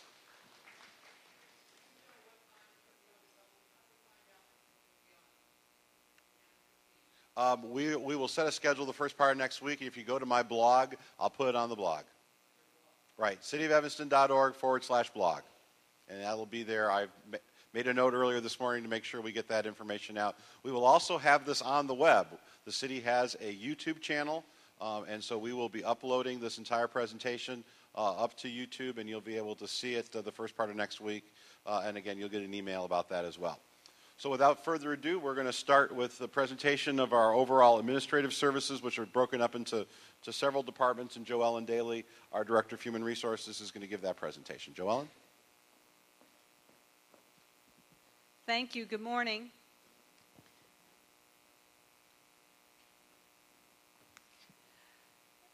As the city manager said, administrative services contains 4 city departments as well as the city clerk's office.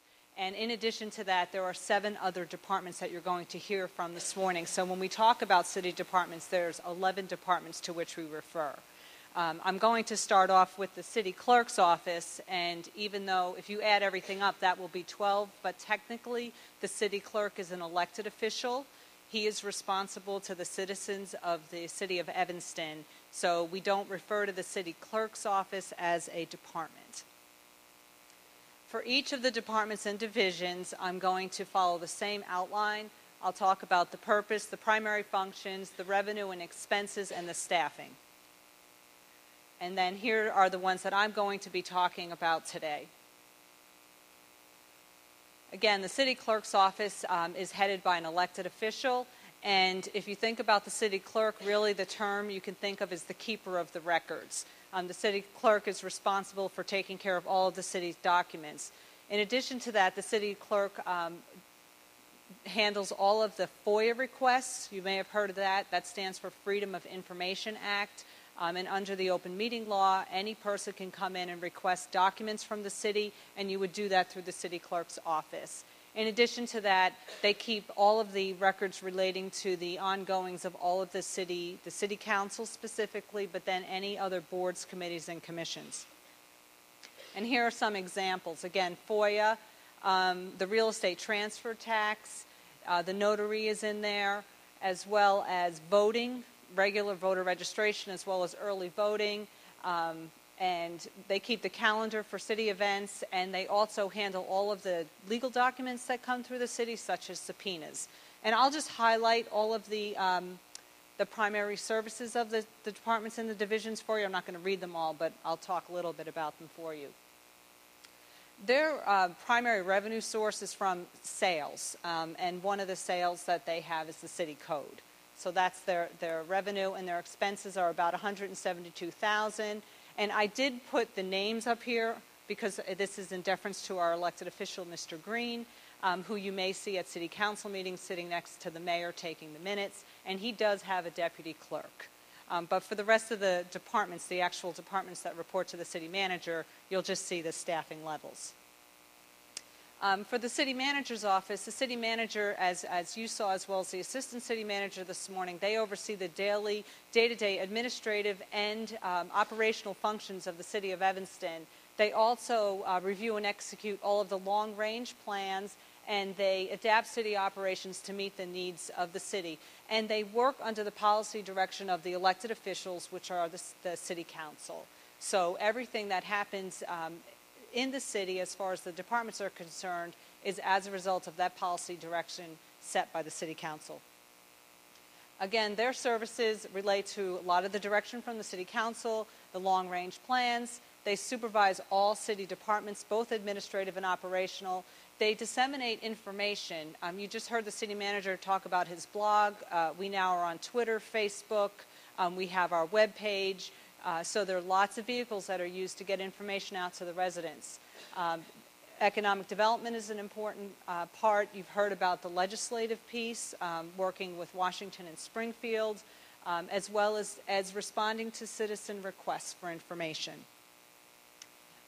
Their primary revenue source is the liquor sales tax. It's over $2 million, and the expenses are about 1.8. There's 8.2 FTEs, and there is one vacancy, which is an assistant city manager position. If you see plurals in positions, it's because there's more than one. Okay, so I won't go through the whole list. Within the city manager's office, we have a technology division, which is referred to as BPAT, which stands for Business, Process, and Technology. And they have 4 primary areas. They have a service desk, the infrastructure, project management team, and GIS. GIS is Geographic Information Systems, and if you go on the website, you can click, and there's a lot of information available about property on there, as well as assessed value, things of that nature. It's a very good tool available. They have lots of functions, all technology related. A lot of administration of projects, the application administration, GIS administration. They deal with the hardware, they deal with the software, they deal with all of the technological backbone for the city. In addition to all of the security cameras, it's all connected. They do purchasing, they do the research and development of all of our software, and again, they maintain the network and the hardware, the PCs on the desk, the laptops, everything you see here. They have no revenue. And their expenses are a little over $3 million. And what you want to keep in mind there is there's money in their budget for software agreements as well as hardware purchases. So that's not necessarily all staff driven. There's a lot of technical staff. We have 19.5 FTEs. We have 2.5 positions open right now. And it's a very high-level technical staff as far as the services that they provide, and you can see a lot of the different titles there. Finance, you've heard from the assistant city manager, who also is the finance director. We have a lot of our finance staff today here. They handle all financial matters of the city, whether it's budget, payroll, accounts payable, revenue collection, administrative adjudication, where you may come and have a ticket processed. They also oversee the mailroom and the switchboard, which is in the main part of the Civic Center. A lot of what the finance department does is mandated, and it's a lot of reports. You may hear of the CAFR, which is the Comprehensive Annual Financial Report, and then you can see on the left side there's a bunch of reports that have to be filed and completed every year on behalf of the city of Evanston. They maintain all of the revenue expenses. They pay the bills. They process the payroll. You heard the number, $50 million payroll we pay every other week. the 1099s, the sealer of weights and measures, who goes around and makes sure that anything that has to be calibrated is working properly, goes through the finance department. The MWEBE and the LEP is the Minority Women in Evanston Business Enterprise, as well as the local employment program that we have that also goes through finance. They handle contracts, grants, revenue collections, and again, administrative adjudication. There are some revenues through finance, through administrative fines and vehicle stickers, and their expenses are a little over $5 million, but you can see in that there's over $2 million that is transfers to other funds. And Mr. Lyons talked about, for example, the insurance fund. So the money's in the finance budget, but it gets transferred out elsewhere. There are the 7 divisions I spoke of, 28.5 full-time equivalents, that's what FTE means, and we have 4 vacancies currently.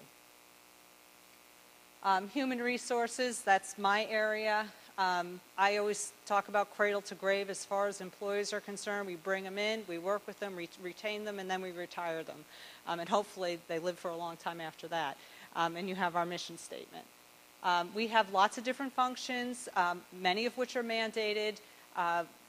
When you apply for a city position, especially in public safety, we can't just say, okay, hello, Mr. Murphy, come in, we're going to hire you. We are a civil service community. There are lots of rules and regulations that we have to follow before we can bring someone in. It's a few $1,000s per applicant for a firefighter, for example. They have to take a written test, a physical test, background checks, psychological exams. So our last fire test, we had 700 people that applied and went through a process. You can imagine how much that costs. In addition to that, once we bring someone on, in the chief's budget, he has to pay about $25,000 to get them through academy, EMT, and paramedic training to get up to speed for the service level we provide. So it is costly, and it's all mandated. And we are a civil service community. You know, when we talk about comparing to other communities, not all communities have to follow those regulations, so it adds a little bit more to what we do here. We handle administration of software related to HR. We do the performance appraisals, benefits administration, you know, the regular things you would think would handle through human resources, as well as the collective bargaining and administration of our labor contracts. We've heard a little bit about our collective bargaining units. We have 4. And we handle that through human resources as well as discipline. And then that last bullet is, we like to think of alphabet soup, which is all of the federal laws that we have to comply with, whether it's the Americans with Disability Act, the Fair Labor Standards Act, the Family Medical Leave Act. Again, that's all mandated, and we handle that through HR. We have 8 full-time employees in our budget, 2 that are in an insurance budget that work for us. We have 1 vacancy. It's our compensation and benefits manager. Those duties have been absorbed by others. Our expenses are a little over $2 million, but about $850 of that is in a separate area for payouts that are required through collective bargaining agreements. And lastly, the law department, and Elke Purse here is our interim city attorney. Hi, Elke. The law department is here, and they provide advice. That's their primary function, and they provide support to the city council as well as boards, committees, and commissions. And you can see they also have a lot of services that they provide, primarily counseling, but they do all of the drafting of resolutions and ordinances for the city. All of that business that goes before the city council is handled through our law department. They also prosecute claims at court for us. They administer garnishments. They attend due cause meetings, which has to do with our employee discipline. They have a seat at the table there. They supervise all of our outside counsel that we use for particular reasons. You know, obviously the city is large. We don't have expertise in every area. They do a lot of the work in-house, but there are some things like, for example, labor. Sometimes we bring people in. Whoops. To help with that. What happened? Did I do that? I can do this without the slides to keep it going. In the law department, we have 6 staff. We have 4 attorney and 2 secretaries. I don't recall if you had revenue in the law department. You do? I can't, wait a minute, I have it. Yes, they do. Oh, yes, damage to city property. They do a good job of subrogating. You know, if there's an accident or something and somebody damages city property, they are able to get some of those funds back for the city, and to the tune of about $50,000 right now. And their expenses are just under $700,000. And that's what I had for administrative services. So thank you. They'll try and get this back up, and I'll turn it over to Dennis Marino, who is our interim community development director.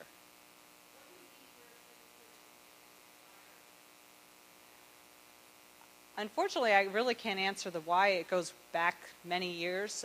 But what it is, it's a set of regulations that are adopted under which we must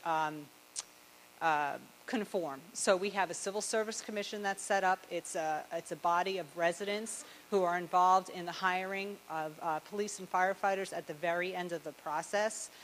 We have every position in the city is either a civil service position or an exempt position, unless they're covered by a collective bargaining agreement, and 75% of our employees are covered under collective bargaining, so the terms and conditions of their employment as it relates to hiring, discipline, and things of that nature are now under a collective bargaining agreement. For the remainder of the employees, that last 25%, they are either civil service employees or exempt.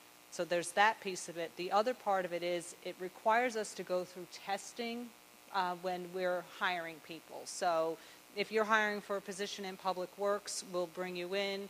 There's a test that you'll have to take in order to make sure that you're qualified for the position. So there's lots of regulations that relate to the civil service. Again, some of them are now in collective bargaining agreements, and unfortunately I don't know the history as to why Evanston did become a civil service community, but we can certainly get that for you.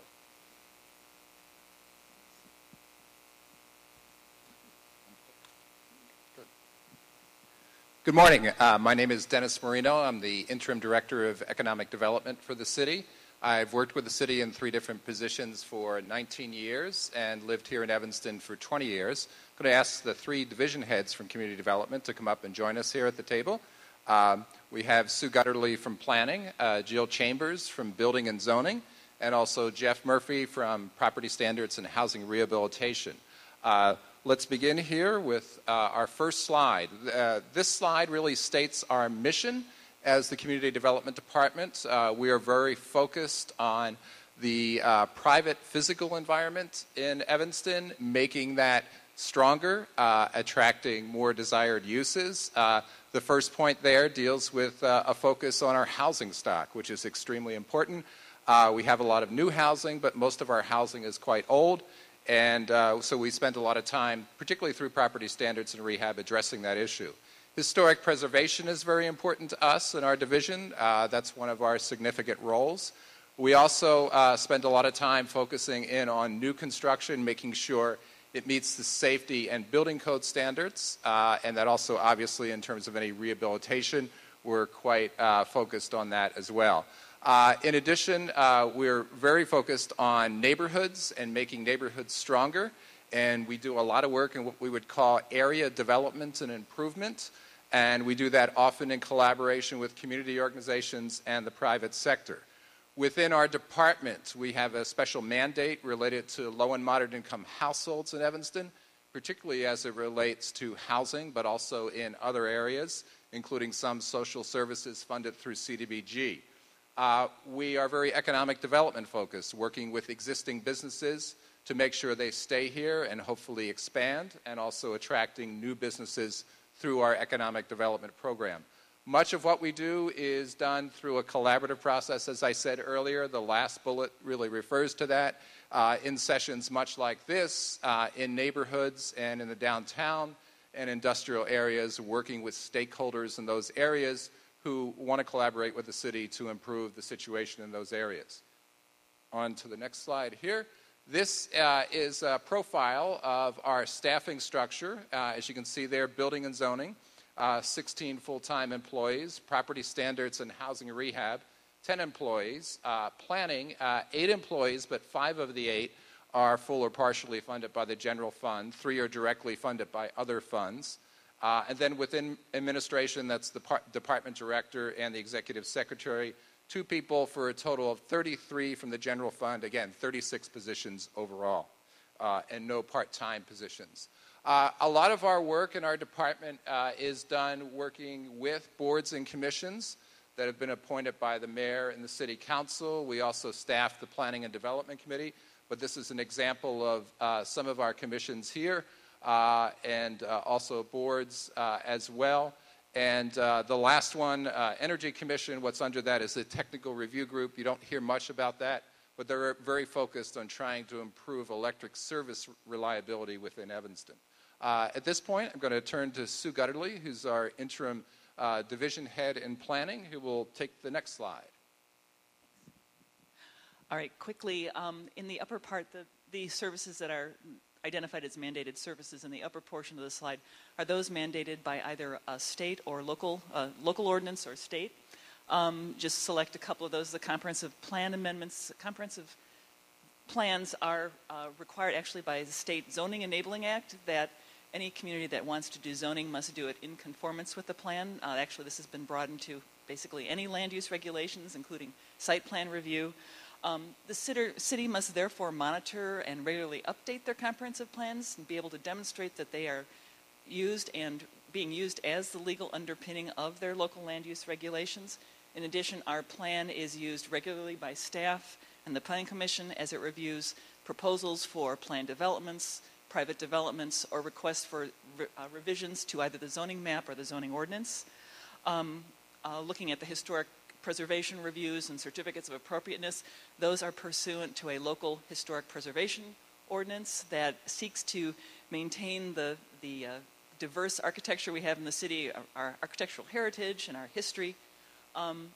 That requires that staff and the Preservation Commission, which is another board and commission we serve, review any land-altering activities that would change the exterior appearance of either landmark properties or structures within one of the 3 local historic districts in the city.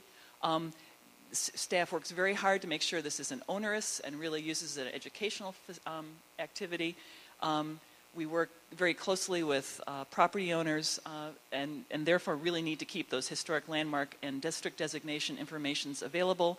It's amazing how much of the retail traffic the planning division has, either with property owners who need to know things about their property, requests for information from as far as the East Coast about properties here, or realtors who often use that information for their sales.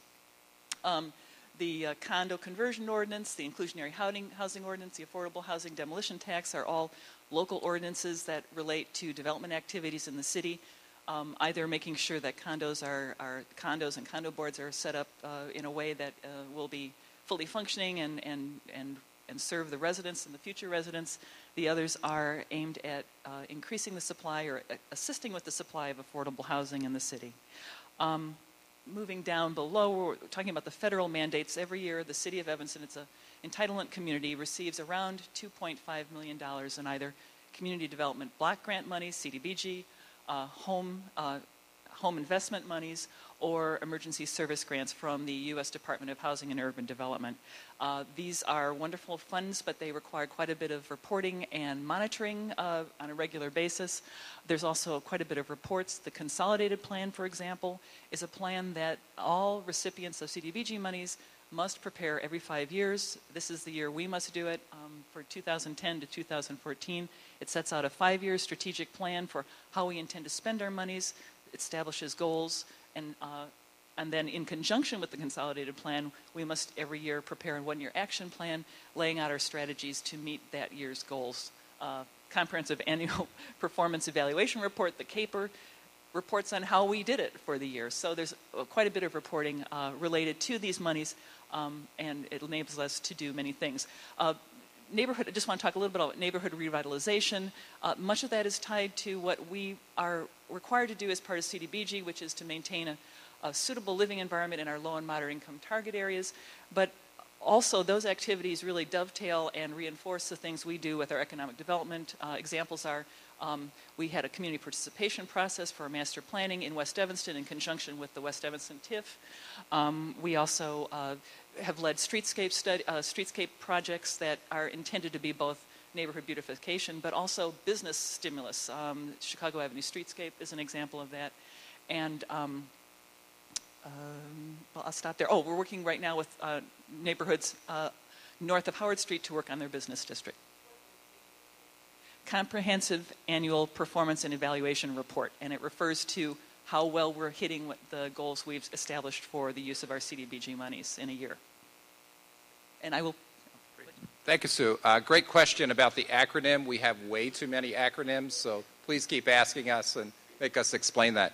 Jill Chambers, the head of the Building and Zoning Group. Thank you, Dennis. So our department, I'm the chief building official, and we're in charge of both enforcing the zoning ordinance and the building codes. So pretty much everything we do is mandated by those codes. Basically, the zoning ordinance governs everything that what you're allowed to do on a property, and pretty much is within a district. So it involves the use, the size, and the location of the lot, and it's the characteristics of the surrounding neighborhood. The building codes govern how you can build within that lot, and it is to maintain the safety of the building lot. Together, those both affect the health, safety, and welfare, as well as property values within the city of Evanston and its residents. We go through a comprehensive plan review process, and through that enforce the building codes. There are over 9 building codes that we enforce.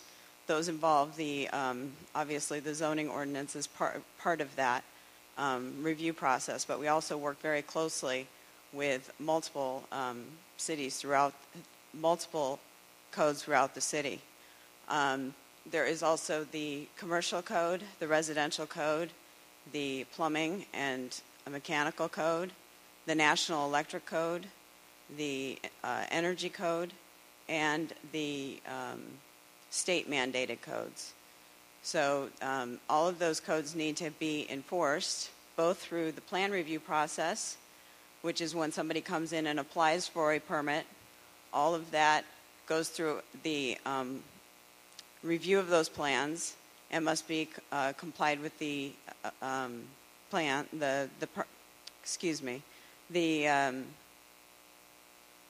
all of the various codes that I just mentioned, and enforce within those codes.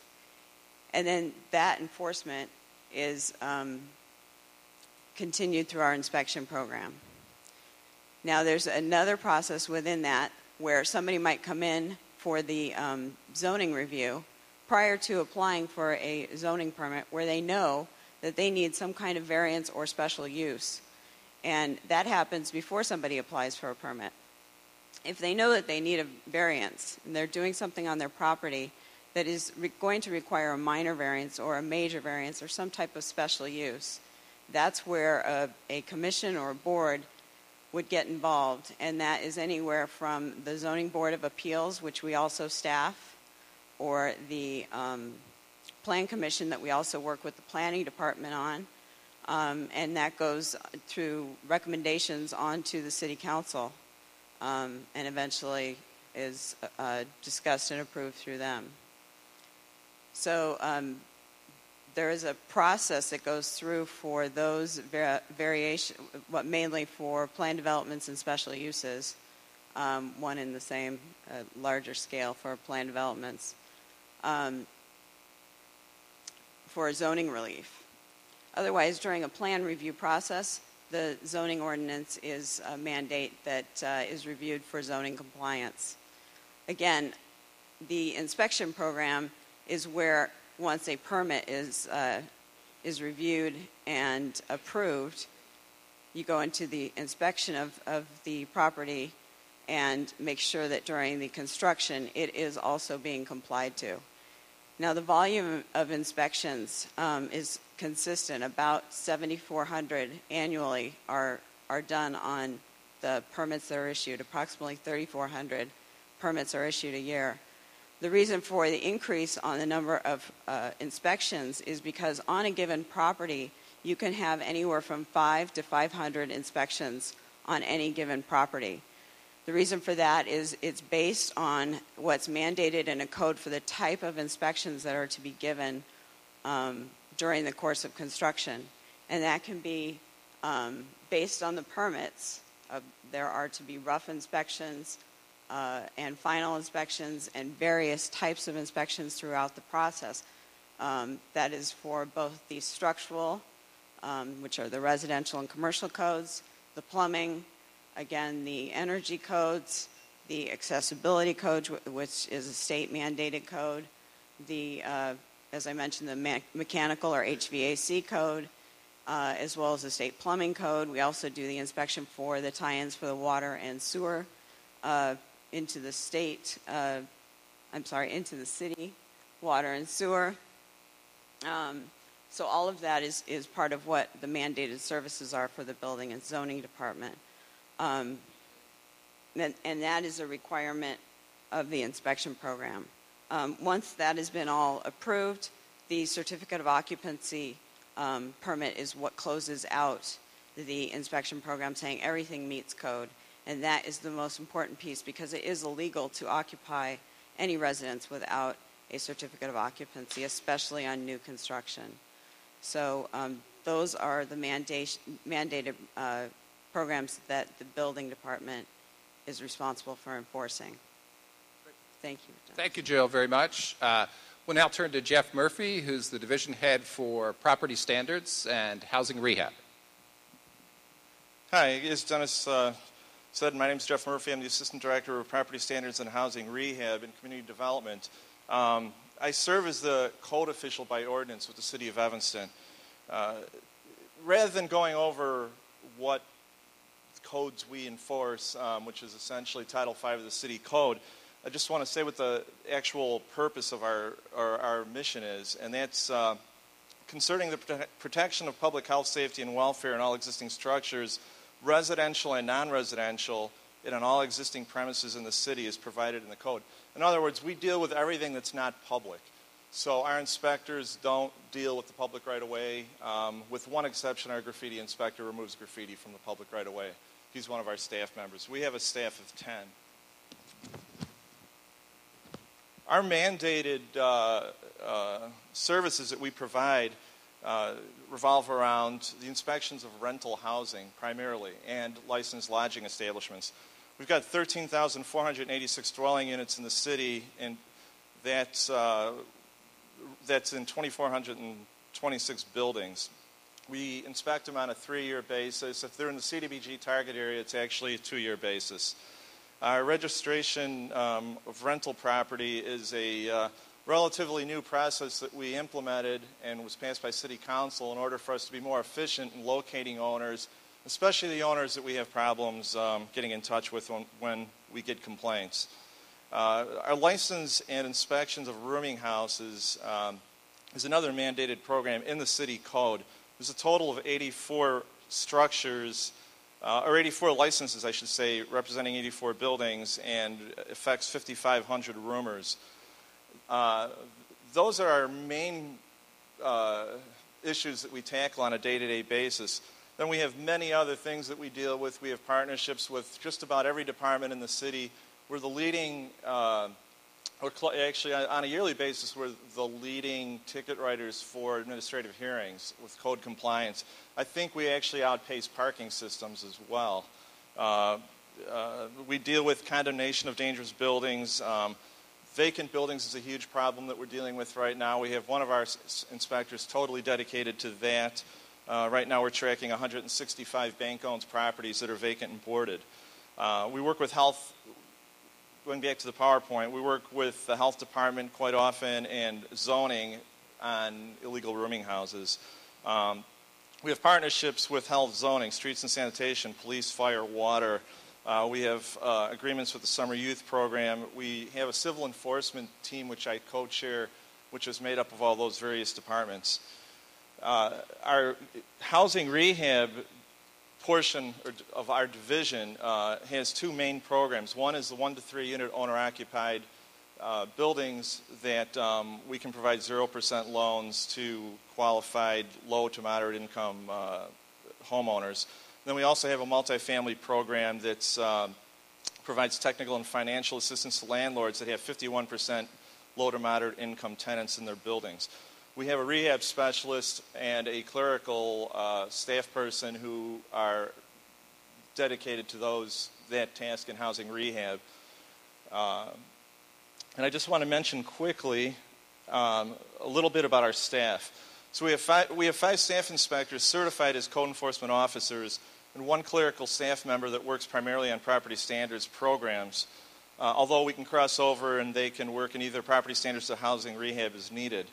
Our graffiti technician, like I said, is responsible for moving graffiti from the public right away, and he also assists us with some of the private properties that we have a subcontractor for to remove graffiti. On a daily basis, we witness a wide variety of issues: overcrowding, hoarding, elder abuse, which we refer to the Health and Human Services Department, infestation, landlord-tenant issues. After business hours emergencies include flooding, heat complaints, utility shutoffs, relocation, which again we work with Health and Human Services on. We get calls from the police department, the fire department for assistance when they respond to calls and they see conditions that warrant our inspectors going out to look at them.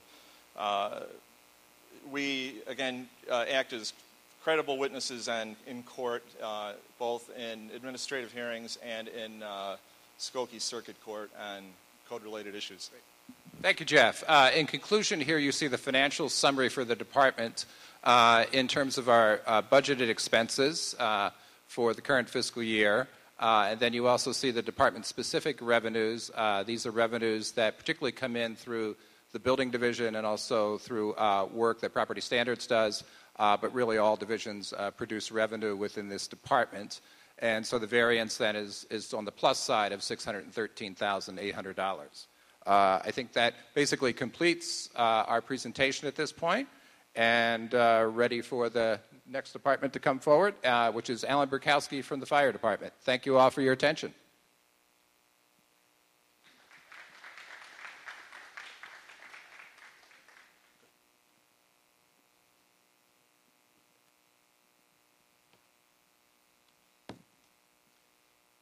Well, good morning or afternoon. Alan Burkowski, Fire Chief. I've been with Evanston going in my 29th year, Fire Chief, about 6 years. So I'd like to give you just an overview of the Fire Department and what we do and who we are. We are one of the oldest and earliest suburban fire departments, first established May 25th, 1875, so we'll be 135 years old next year. We are also one of the busiest suburban fire departments compared to our 18 neighboring departments.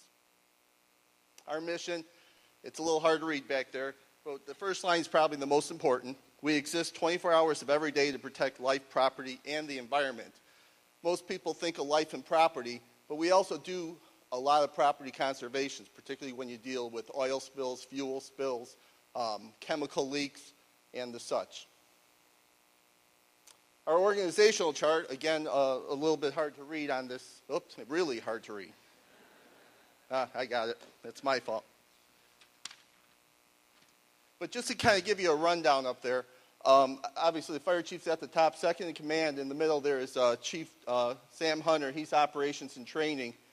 To your left is Division Chief Greg Kleiber. He's in charge of our EMS and our special teams, which I'll talk about in a second. And then to your right is Division Chief Ryan Gannon, who's responsible for equipment, vehicles, apparatus, stations, and personnel. And then all the way to your right is Division Chief Tom Janetsky. That position was actually a fire marshal. Actually, that was my position before fire chief. And last year, we combined two full-time positions, which was emergency preparedness manager and the fire marshal, into one position. So that is now under the fire department. In the middle is our firefighters, and we have our shift chiefs who run the shifts, and they're also our instant commanders. Then we have our captains. And the row below that, which is our fire apparatus engineers. This is part of our risk management. When I came on the job in 81, about a month later, he said, hey, you're driving engine one. So it was kind of a wake-up call. So we come a long way. To drive our equipment now, you have to be properly trained, state certified. We have courses, we have annual training, and that's all part of accident reduction and just good risk management. And then our firefighters, paramedics.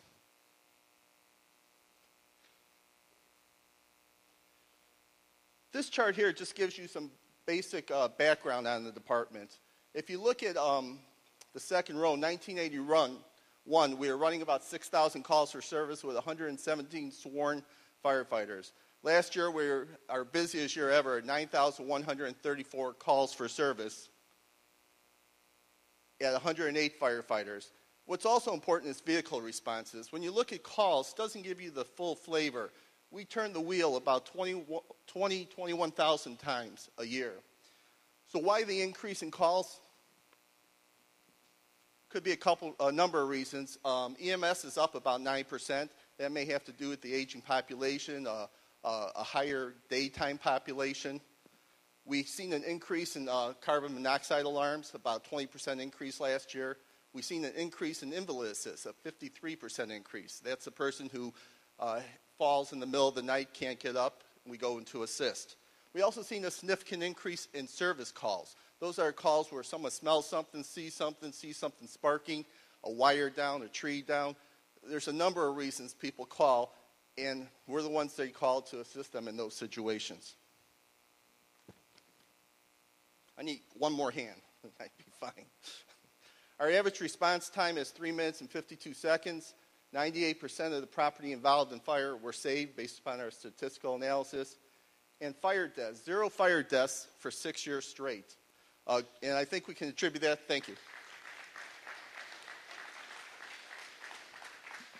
And I think we can contribute that to aggressive firefighting station configuration, code enforcement, and part of that code enforcement is the adopted codes, what council allows us to adopt and enforce, and public education.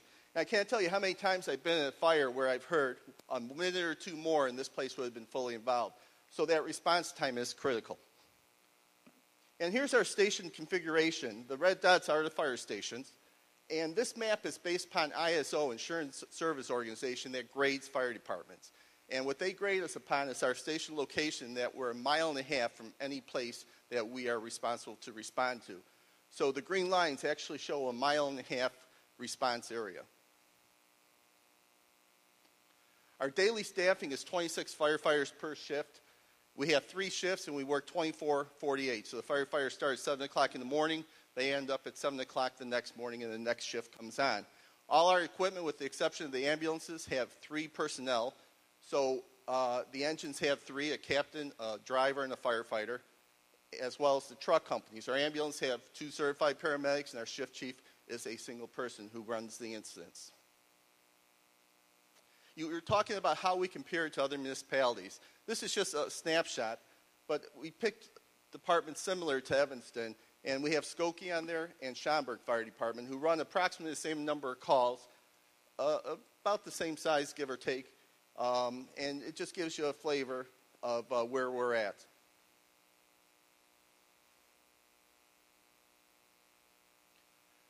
Financial summary, and I believe you all have the handouts here.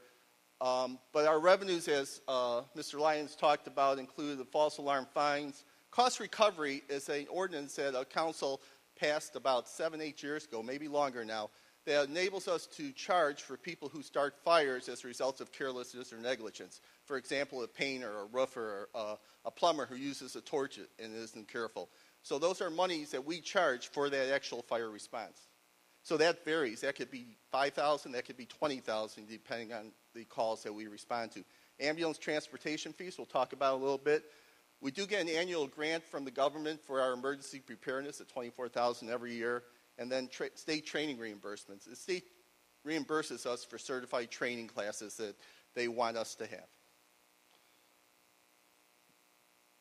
So how we prevent fires.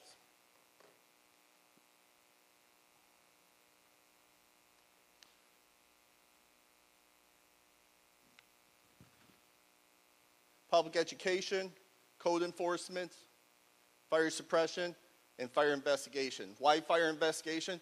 Once we're able to determine what starts a fire, we look for patterns, we look for things that we can change or improve or educate people on to prevent those things from reoccurring. How do we respond? I just want to give you a flavor of our responses and what we do. When we get a call of smoke or fire, we send out what we call a general alarm. That's 3 engines, 1 aerial truck, an ambulance, and a shift chief to respond. If they get there and they have a bona fide working fire, typically we'll bump it up to a code 4, which gets us another engine and a truck. So that's 21 out of the 26 people on duty. That still leaves us enough for an ambulance call if we get another call in the middle of this fire situation. And just to give you an idea on tasks, these are just some of the tasks that we have to do at the onset of the fire: the search, the rescue, the fire suppression, laying the lines, the water supply, ventilation, aerial operations, forcible entry.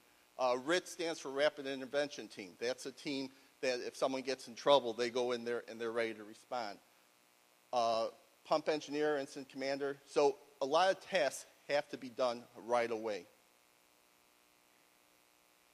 Mutual Aid Box Alarm System, or MABUS. We are part of this group, and we're part of what we call MABUS Division 3. MABUS Division 3, and actually Illinois, was probably the forefront of this MABUS plan. MABUS enables us to pre-plan for large emergencies, and everyone agrees that they'll respond if we call them. So if we get to a situation, you may remember 808 Judson, some of you may be able to remember Rust-Oleum, or 1603 Orrington, some of the larger fires, where it exceeds our capabilities, we can then pull out one of these cards that we design and everyone agrees to and call for assistance. And I can get assistance now as far away as Michigan, Wisconsin. The MABUS system is just incredible, and it definitely adds a comfort level for us. And we have one for ambulance, for technical rescue, for hazmat, etc. And this just gives you a flavor of the other special teams we have. We have our dive team, water rescue. We have our technical rescue for above grade, below grade, and confined space rescue if someone gets caught in a trench. The pictures here show the collapse at the Sienna project. The pictures in the middle were the construction accident at Sherman Plaza. That's training for water rescue. And then this last year we actually added jet skis to our complement so we could do surface rescue quickly using the firefighters on duty responding to the lakefront. We also have a lot of single company responses that we talked about: carbon monoxide, wires down, water leaks, et cetera, et cetera.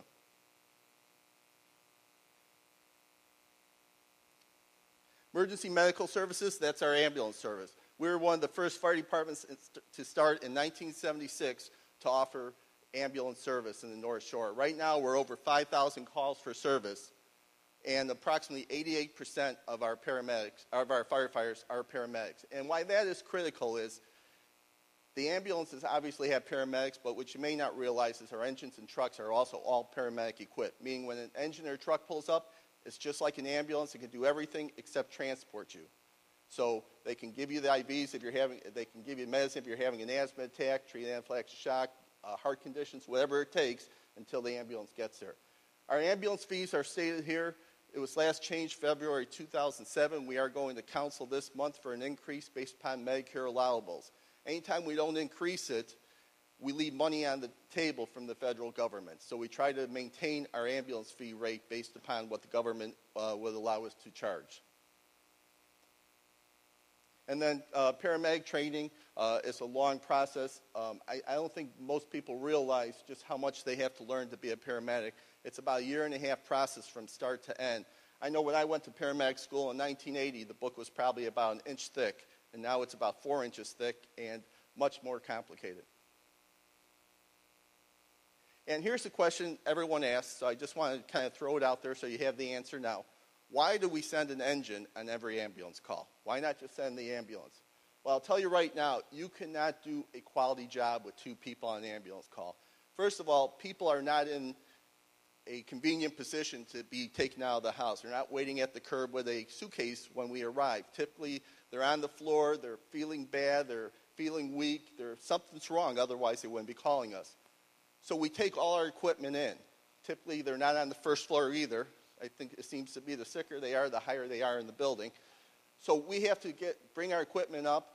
It takes a lot of people to take that person down, take the equipment back in the rig. It's all a quality of service issue.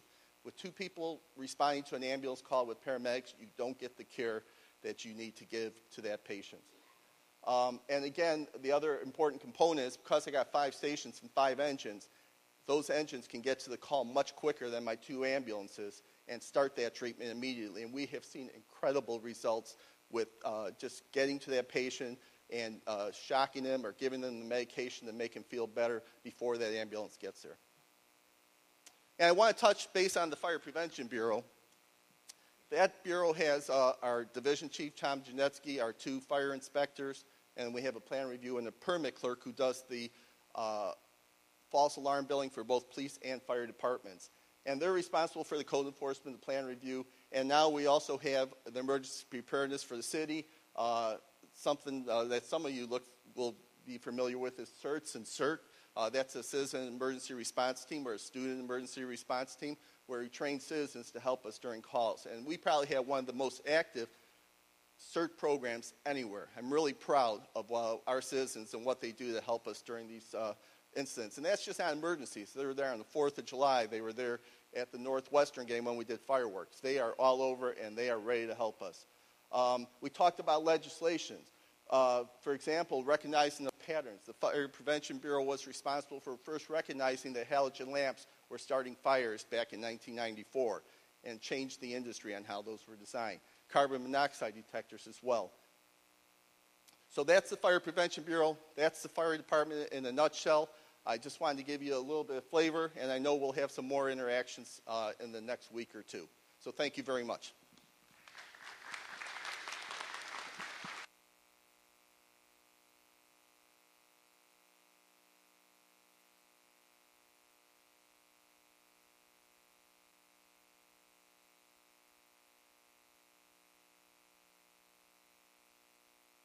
Thank you. I am Yvonne Thomas. I'm the Director of Health and Human Services, and I've been with the City of Evanston since 2005, and I've been the Health Director since 2008, January.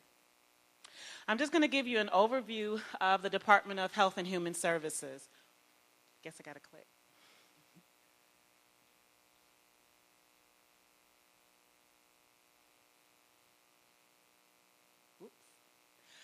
Okay, Evanston Health Department is the 2nd oldest in the state of Illinois since 1874.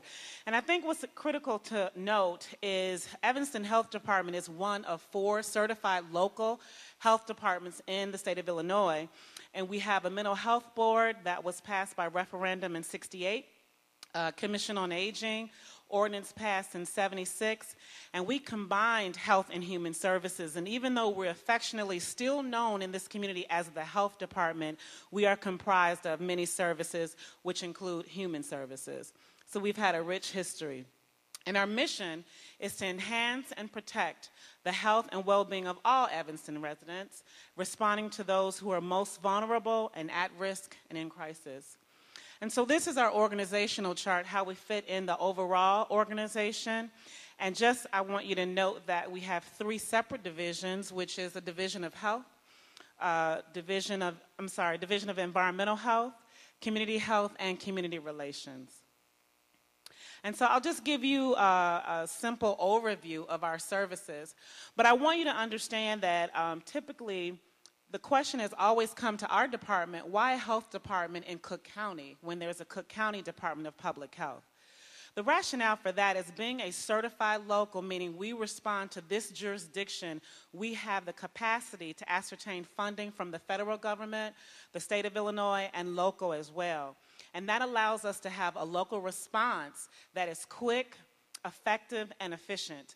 Cook County, because of the geographic spread of the county, does not have the capacity to shore up quick response and services for all municipalities that dwell within Cook County. So having the benefit of a local health department in this jurisdiction allows us to ascertain several different funding streams and have a quick response. You wouldn't want some of the services that I'm going to share with you today provided by an entity that would have a delay in response, and I'll talk about that as I mention our H1N1 response in our public health emergency.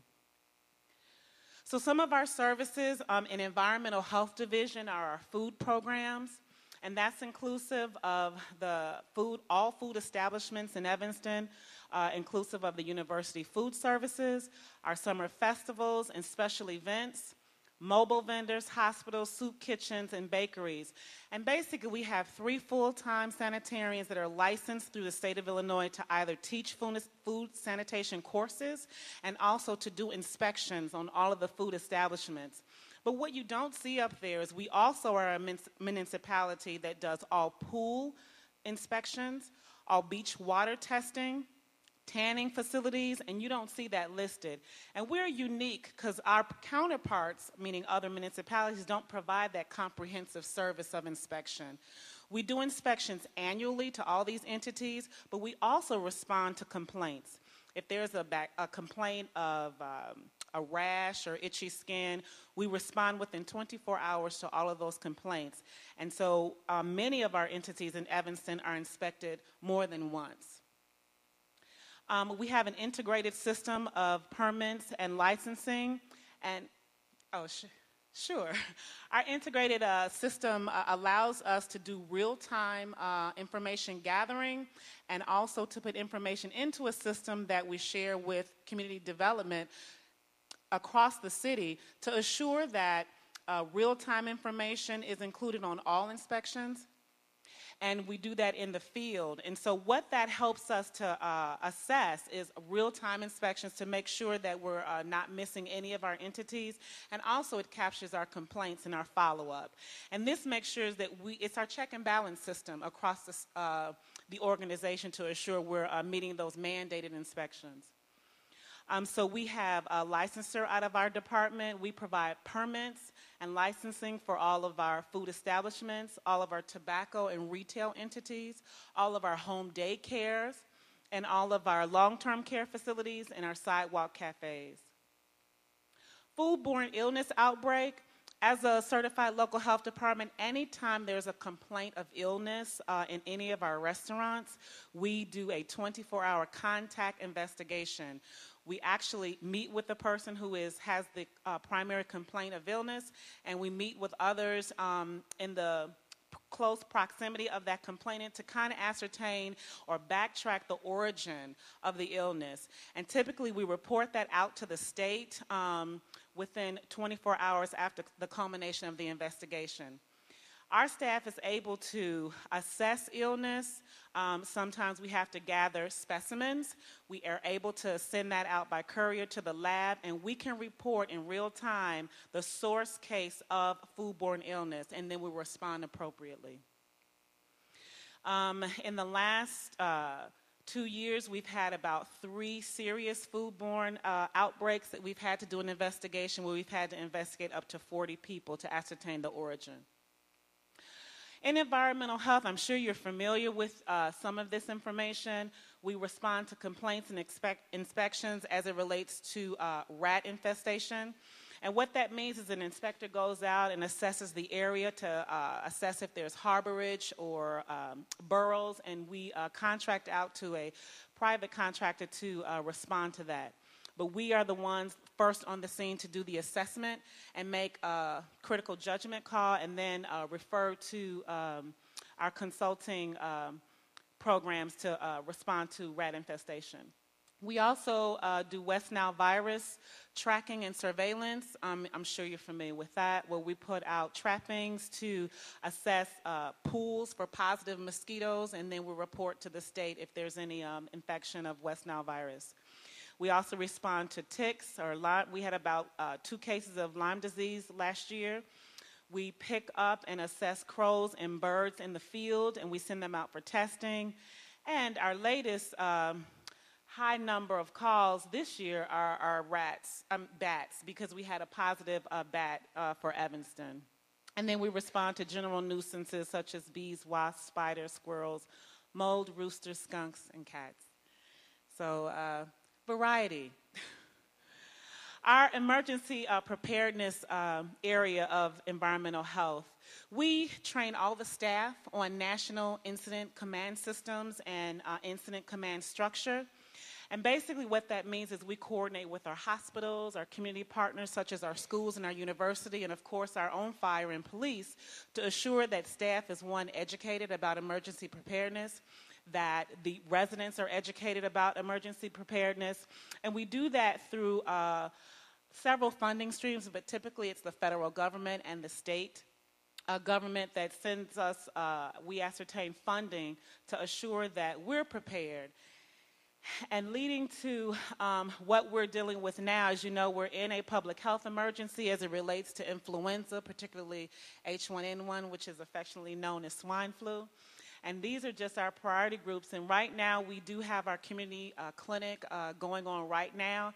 And I understand the last email message I got is we're about 600 dosages left for today's clinic. Since we've received vaccine as of last week, within 3 days of receiving the vaccine, we implemented our first mass vaccination clinics. Staff was deployed as a team to several of our schools in Evanston. We're vaccinating at sites such as daycare centers, our private schools. We're vaccinated at Northwestern University. And all of that allows us to assure that we are meeting the demand for this community as it relates to H1N1. Since receiving 10,000 dosages as of last week, we've already given out about 7,500 dosages to Evanston residents. And as you can see, this outlines our current priority groups. But because we sit in Evanston and we are a local certified health department, we're able to access vaccine, access supply, and access funding to assure that we are covering those who need vaccine, who are eligible, and eventually we'll get enough vaccine to cover those who desire and want it as well.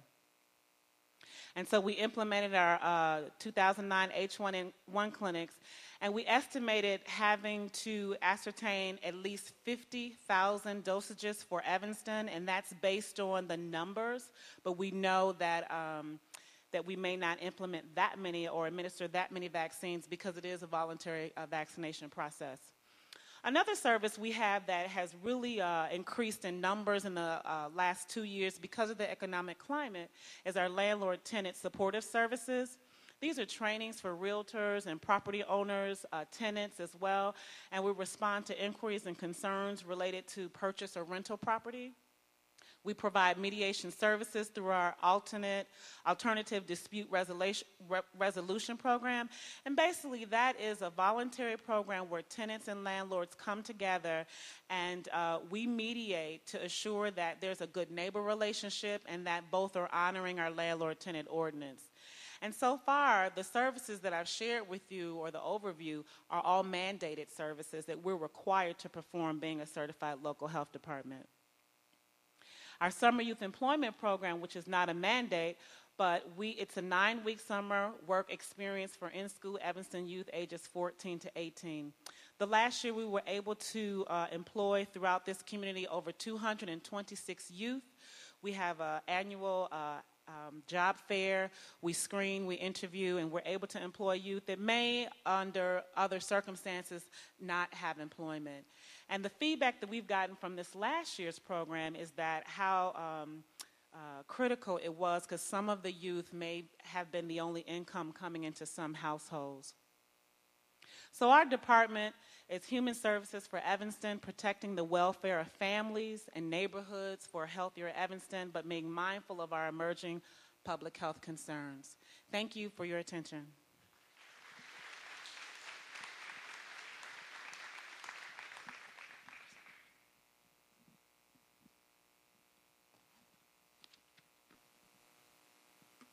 Good morning. I'm Mary Johns, director at the Evanston Public Library, and I've been here about 1.5 years. So this is a lot of new information for me as well. I want to know, how many of you have library cards? Whoa, I'm done. That is very impressive. Thank you very much. The library certainly exists for a number of reasons, but I can tell you that my personal belief, as well as a number of staff members, is that if we sum this up in 2 words, it would be literacy and access.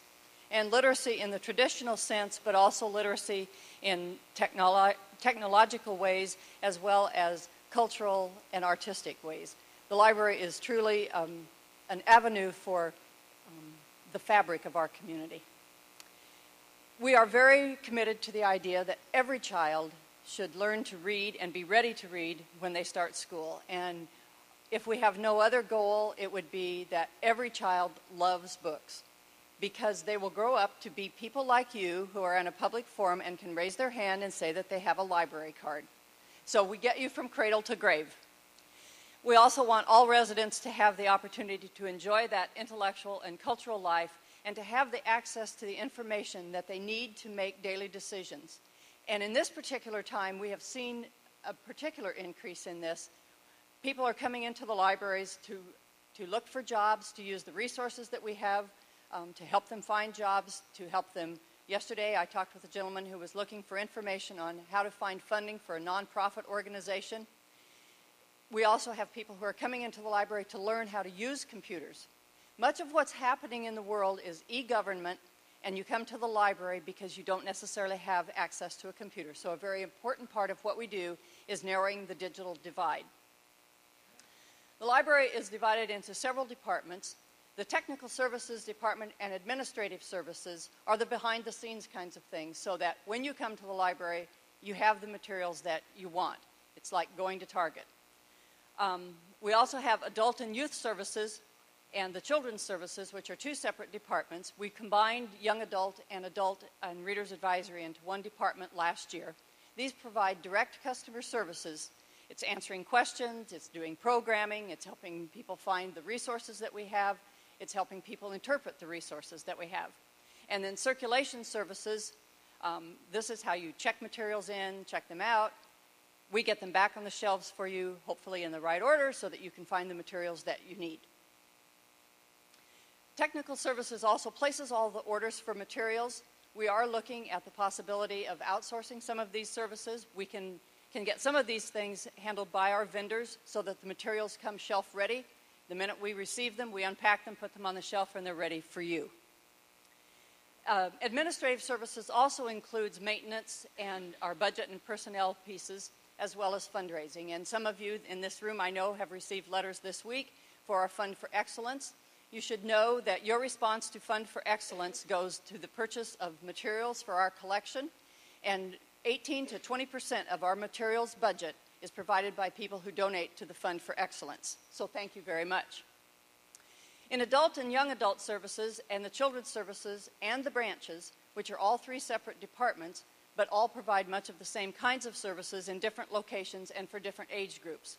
So that can range from answering reference questions and doing research with online databases, with the print materials that we have, helping you find the next best book that you want to read. If you liked this book, you might like this author. We do have a lot of talent when it comes to the reader's advisory and the reference and research piece. Storytime, of course, is just germane to public libraries. And we do about 30 story times a month throughout the system, and that touches hundreds of children. Computer assistance is both in terms of learning to use the computer. This morning there are classes going on at the library on how to do basic email.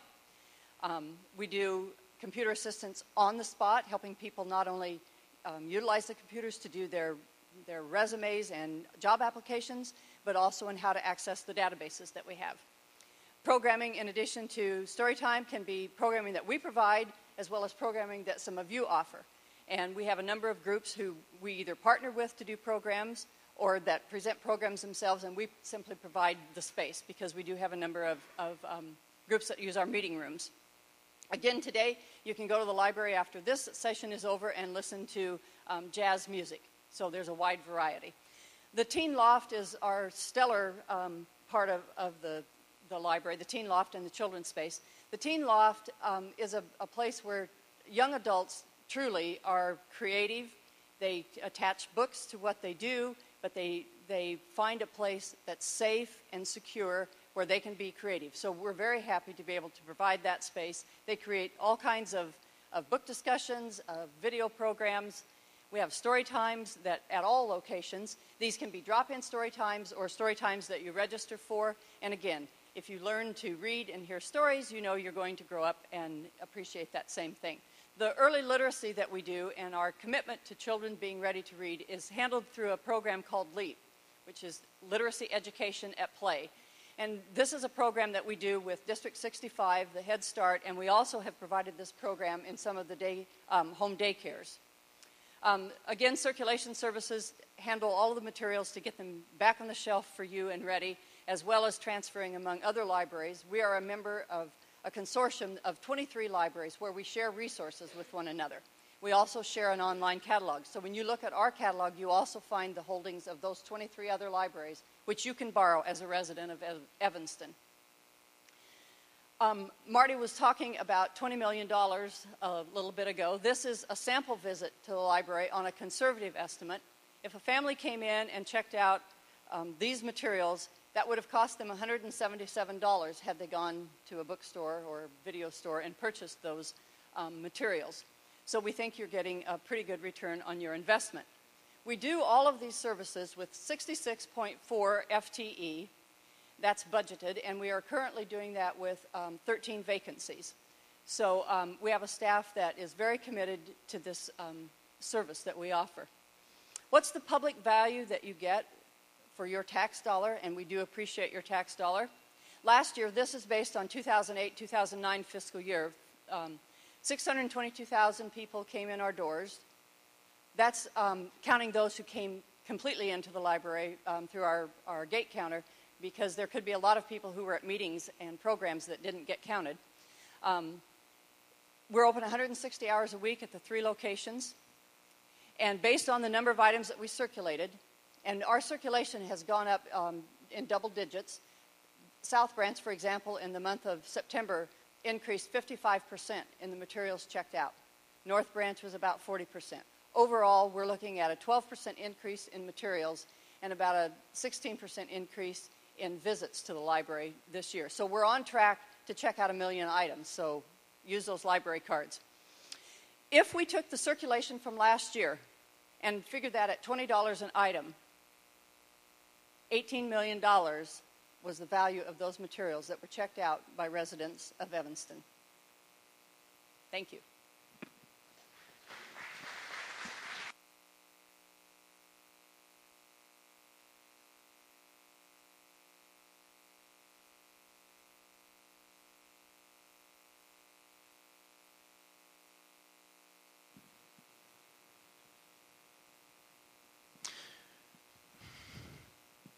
Good afternoon. I'm Doug Gator, and I'm the Director of Parks, Forestry, Recreation, and Facilities Management. We've been sitting for about an hour and 20 minutes, and although I'm not authorized to give a break by Michelle, if you'd like to stand up for a minute and then turn around and then sit back down just to stretch yourself, and if not, oh, we do have a few folks. Thank you.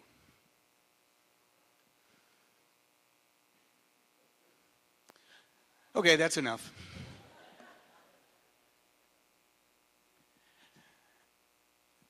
The Department of Parks, Forestry, and Recreation and Facility Management, this is our organizational chart. And we have we have about 131, almost 132 full-time equivalents. And we've used that full-time equivalents phrase a number of times this morning. Basically what that means is we have both full-time employees and we have part-time employees, and we add up the part-time employees' number of hours, and when it hits 37.5 hours a week, that computes into a full-time position. So although we have 131, almost 132 FTEs, that's not all full-time employees. In addition, we have approximately 425 part-time employees. Those individuals are lifeguards, camp counselors, and other program folks who are teaching classes and doing those kinds of things that we provide, managing our facilities, and we'll go through that. But I think what's really very important is to really read the mission statement, which is very, very comprehensive. It's to preserve and maintain a healthy urban forest, provide safe, attractive, and functional parks, beaches, buildings, and open spaces, foster appreciation of our natural resources and conservation through recreation and sports programs, and services for people of all ages and abilities, assist local artists and art organizations, foster art education in Evanston, and advocate for the arts. So those are primarily the divisions that are addressing our areas of responsibility. Our next slide shows the breadth of what we do. On my left, on your left, 14 boards and commissions and nonprofits representing about 100 board members. And I'm not going to go through all of them, but you have the Recreation Board, the Evanston Parks Foundation, Public Art Committee, Arts Council, and you can see there's a considerable amount of folks who represent the total interests of the area that we're responsible for. And on the right side is the affiliated groups. And those are the groups that we work with on a day-to-day basis, and they are the volunteers that help us provide recreation programs. Probably the most visible would be, for instance, the soccer program. Probably about 2,400 kids and adults are in our soccer program. Without the volunteers that represent the American Youth Soccer Association or Team Evanston, without those folks actually administering the program, we would be having to hire an awful lot of folks to help us do that. They run the programs, we provide the venues. And if you look out the windows, you can see that the ball fields and the soccer fields, the lacrosse fields, are all being maintained by the city, but the programs are all being run by volunteers. The Parks Division is responsible for the playgrounds, parks, the Lat Arboretum. I'm not going to read all of it, but basically anything within the parks we're responsible for. The key statistics that we have 76 park locations with over 1,000 park amenities and site furnishings. What does that mean? Anything that's in the park that's like a playground, a tot lot.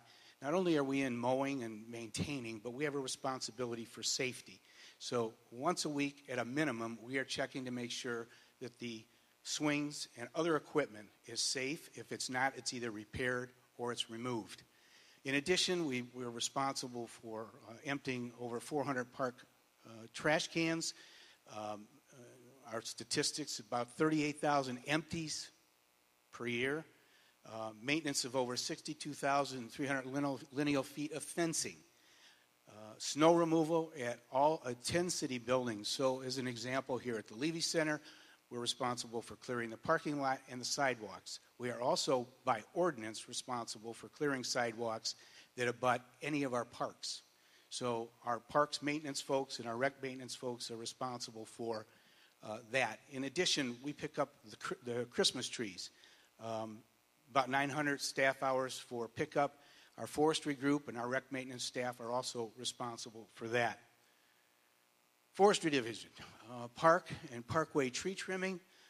We trim about 3,600 trees annually. We have a population of a little over 35,000 trees. We do mulching, watering. We do storm damage cleanup, tree grates and sidewalk opening maintenance. We've been working on the elm tree program, and we've been pretty successful in preserving our elm trees. We're a Tree City USA for just almost 30 years, which includes planting and the protection of those trees. And of course, just lately, we've been inundated with the emerald ash borer, both tree removal and replacements. Something that's really interesting is we have such an outstanding staff that are recognized in the state that we are one of 2 areas in the state that have an experimental program going on with the emerald ash borer. We have found that there's a small wasp about the size of a little seed. It does not have anything to do with stinging or biting. You wouldn't notice it if it was in this room, but it seems to be something that preys on the larvae of the emerald ash borer. So we are in one of the test sites up in the northwest part of our city. where the actual infection began in those trees, working with the state to make a determination of whether or not that will be something that can be used to sort of combat the emerald ash borer problem. We have approximately 4,000 trees, ash trees in town that would be affected. We also do snow removal. We work with our Public Works Department when we have a heavier snowfall than what their folks can do. Our forestry group goes over and works with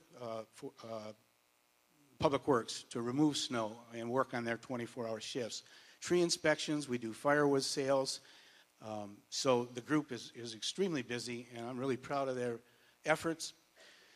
Recreation Division, Robert Crown Community Center. It's an ice complex and a community center. We have a sheet and a half of ice there. We do 2 ice shows. We have a pretty good hockey program, figure skating program. It's open about 7,000 hours. It's open from about 6 in the morning until 12, 1 o'clock at night. The Fleetwood Jordan Community Center includes our youth and fitness and wellness and arts classes, adult theater program, an after-school program, and it continues to have one of the more popular basketball programs, which many of you are probably aware of, and that's the FAM basketball program. That program is run, again, by volunteers, one of our affiliates. Not only do they have the basketball for kids, they have cheerleading, they have a tutorial program, so that if a youngster who is in the basketball program is not keeping up with his schoolwork, they're not permitted to play until they bring their grades up. So the volunteers are in touch with the school folks to make sure that these kids are performing at school before they can perform in the program. The Levy Center, which is our newest facility, which you are in, and I want to thank the staff for doing an outstanding job getting this facility ready for this morning's meeting, was built about 5 years ago, and during Monday through Friday from 8 to 5, it is a senior center. It's dedicated for senior citizens. On Saturdays, Sundays, and before 8 in the morning and after 5 in the evening, it's open as a recreation center. And if you look at this room itself, you can see that the way we designed it, it can be used for basketball. And if you look up, you'll see the basketball hoop here. You can see the scoreboard in the back. It could be used for theater. This is a professional stage. It's 1,400 square feet with a sound system, professional lighting. And we utilize all of these amenities in the room for those kinds of activities. We also rent this facility out. You can see we have about $65,000 in rentals for cotillions, bar mitzvahs, weddings, and we also use the garden. The garden was almost totally donated, about $700,000 through grants and donations when the facility was built. Our Ecology Center is primarily education for nature, environmental programs.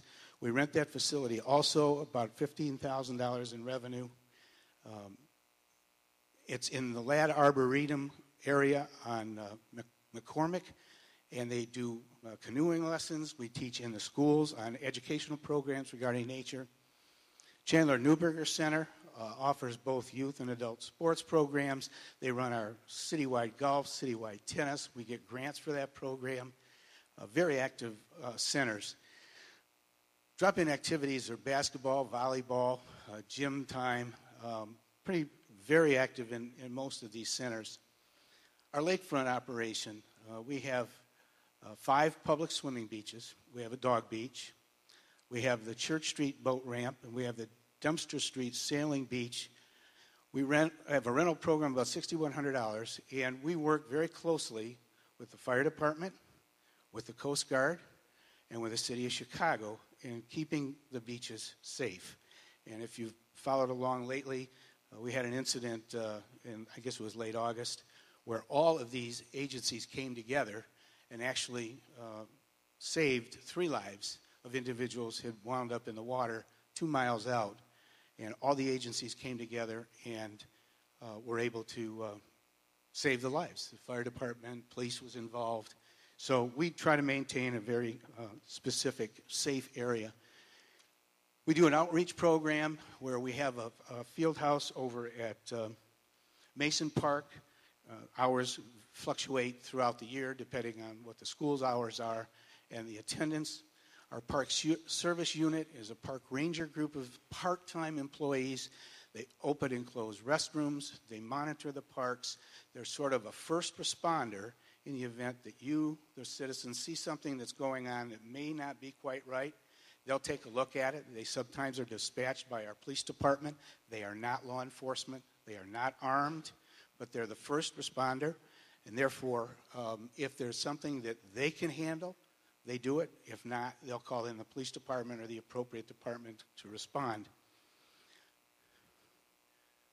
We run about 78 days of special events, anywhere from runs to festivals. We have a special event committee that's comprised of one individual from every department. So anytime there's a special event, every department is aware and able to respond and work with whatever group it is that's having that special event. Our recreation maintenance group is a specific group focused on taking care of athletic fields throughout the city. And you can see that we have a number of soccer fields and baseball fields, and we won't go into the statistics. Cultural Arts Division, we are manage and own the Cultural Arts Center on Noyes Avenue. We have 28 artists' leases. We manage the Cultural Fund Grant Program and the Mayor's Award for Arts, and that's the organization or the division that is also working with our Public Art Committee and our Arts Council. Special Recreation is a program for those individuals that have special needs. We have a number of families, probably about 300 or 350 families we work with. It also has to do with ADA. And in the event we have an individual who wants to participate in a program, we have a staff person who will make a decision on whether we can integrate those folks into a regular recreation program or if we need special needs, how we can accommodate that. And that's pretty much a requirement by federal law. We issue park permits, picnic permits, athletic field usage.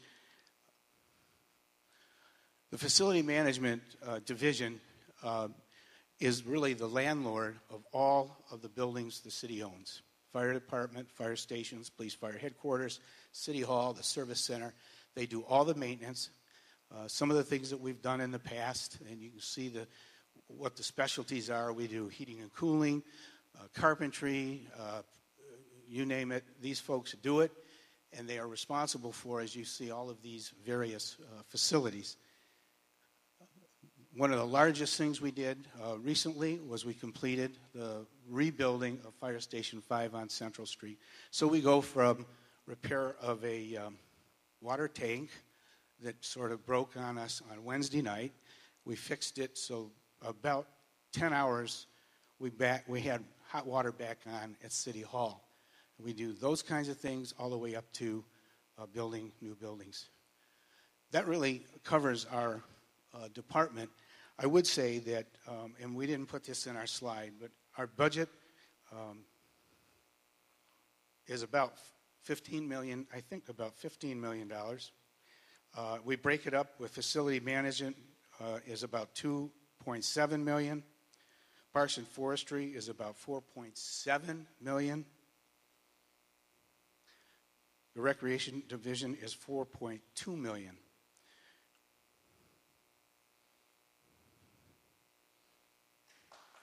Thank you.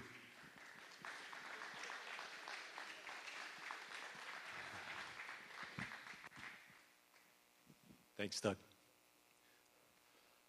Good afternoon. I'm Rich Eddington. I'm the Chief of Police. I've been the Chief of Police here a little over 2 years, although I've been a policeman for 35 years.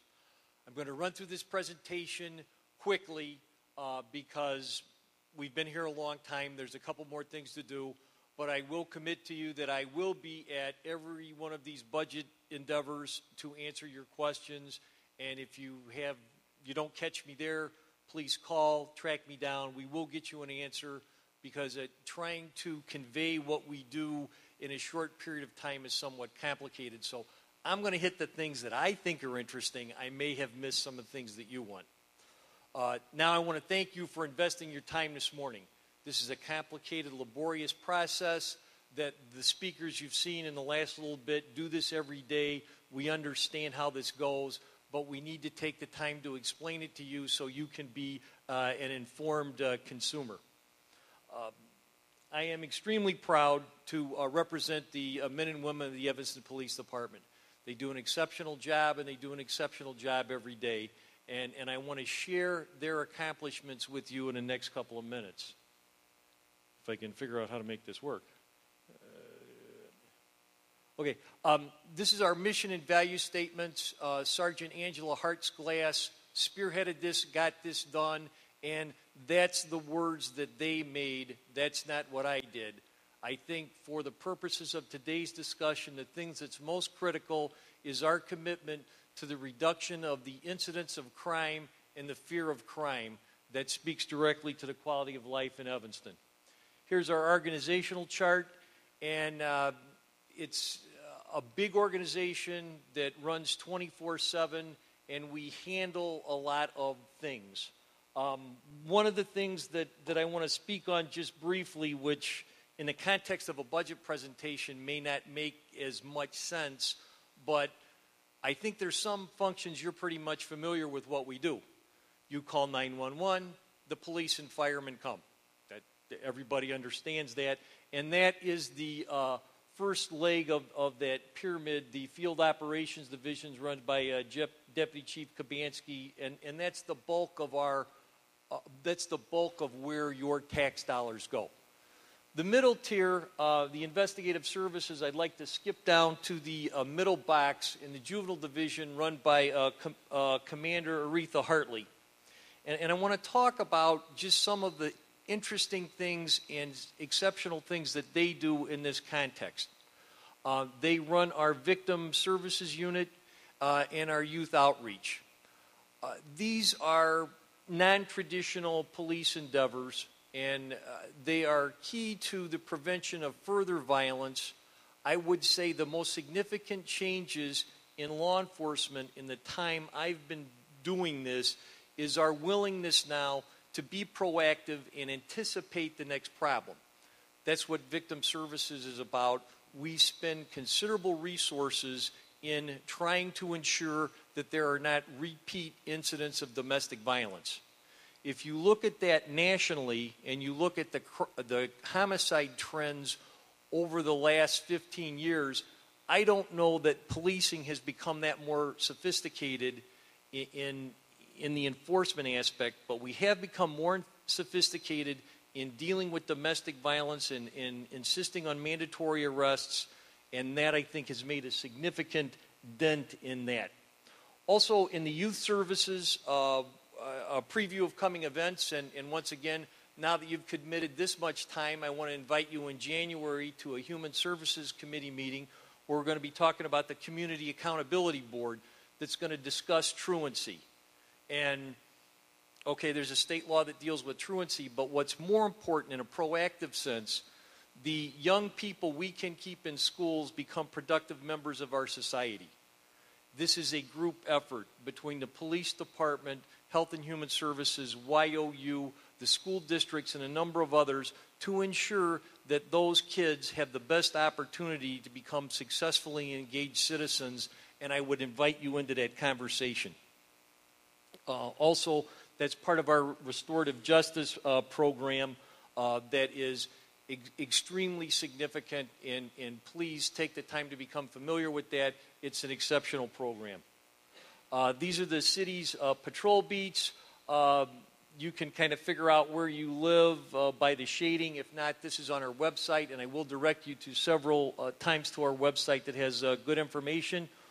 This is one you may not be familiar with. It's our problem-solving beats. If you don't know your problem-solving officer, please take the time to look this up on our website and find out who that is. Those men and women address long-term issues and have the time to do that. They are key to resolving neighborhood problems and long-term issues. They're an exceptional group of people, and I think you'll find them great to work with. This is the heart of the organization right now. This is our deployment map that we work on weekly. Now, Chief William Bratton, who just retired from the LA Police Department, has a side business explaining this, and it takes him about 8 hours.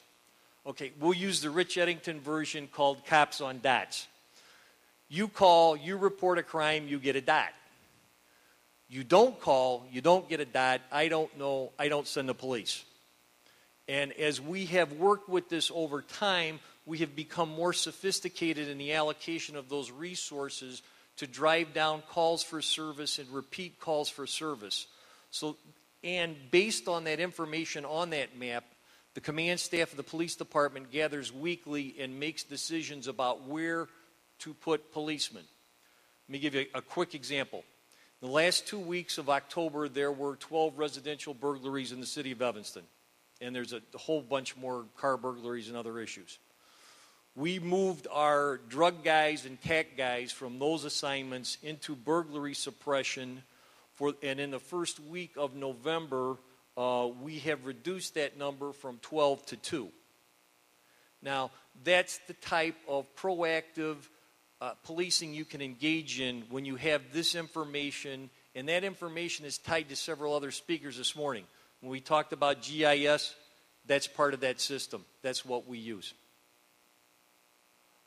This is breakdown by operating costs, and I believe this is in your handout, and if not, it'll be on the web. And it's broken down, and the point of this slide is the personnel services in a $20 million budget are $19 million. Basically, you're paying for policemen when you talk about the police department's budget. This is broken down another way in the units that are by the police department, not specifically business units, but more functional. And this is always a good day for me when both sets of numbers come out to the same one at the bottom. That means we were paying attention with our calculator. But once again, the point of the slides is it's a personnel-driven system. One of the things I want to say very quickly, we anticipated these budget crises. All the speakers you've heard this morning, my fellow department heads, were not surprised. We anticipated this coming. We have worked very hard at attempting to hone our services to what you need. This is a representation of that. Officer Ron Blumenberg on the T3 donated to the department by the Cherry Foundation. That's about $11,000 of equipment. We've trained in excess of 20 officers to ride this. You'll see it at downtown and in the neighborhoods, an electric vehicle, very green. Also our bike patrol. We've partnered with NUPD and expanded the number of bike officers up to 25. Does a couple of things for us. We're much more available to the community. And also when we're pedaling bicycles, we're not burning gas. And so for us, it's almost 2 for 1. And that's the level of commitment the city employees have brought to this problem even before today to try and reduce gasoline consumption, at the same time maintain delivery of services. This one's a little hard to read, especially if you're out in the audience, but calls for service in 2007 in excess of 33,000. Calls for service 2008, 32,000 and change. Part 1 crimes, 31 in 2007, 29 last year. Significant issues. One of the things that I want to point to is that, once again, refer back to our website. There is a page that deals with the year-to-date Part 1 crimes. I'm happy to report that those Part 1 crimes are down 16%. Firearms and other items recovered in a search warrant from our net unit, and as this proactive policing results in the seizures of those in the seizures of those firearms and drugs, that reduces further crime, further armed violence situations, and I think that level of proactive policing has resulted in that downward trend. But that downward trend is also based on a significant number of partnerships. First of all, a partnership with the community. We need your help. We need you to call. You're engaged in this endeavor. We're much better with your help than you allow us to do it alone. Also, we ferret out and seek input from the Citizens Police Advisory Board. I meet with a number of citizen groups on a quarterly basis to get your input. And in this same context, that's very important. We can be very good at delivering a service that you don't want. If we do that, we've wasted our time and your money, and that's what today's discussion is about. Once again, thank you for your time this morning. I appreciate your commitment. I look forward to seeing you at the rest of the budget meetings. Thank you.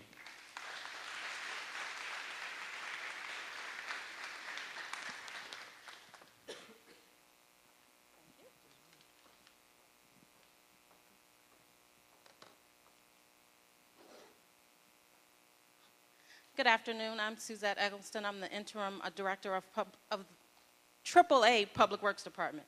Why AAA? Because if that was the real title of the department, I would have went first instead of last. So, but I want to tell you about Public Works and what our mission is.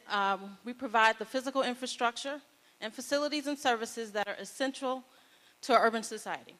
What does that mean? That means we provide the clean water, we pick up the garbage, and we also provide safe roadways for pedestrians and vehicles. So Public Works in Evanston, the divisions, that's fleet services. Those are the people that take care of all of the equipment citywide. Streets and sanitation, transportation, that's engineering, traffic and parking, and water and sewer. The people, we have 230 people that comprise of Public Works, 167 full-time employees, 3 part-time employees, and approximately 60 seasonal employees. Those seasonal employees are mostly comprised of our crossing guards that we provide for the schools.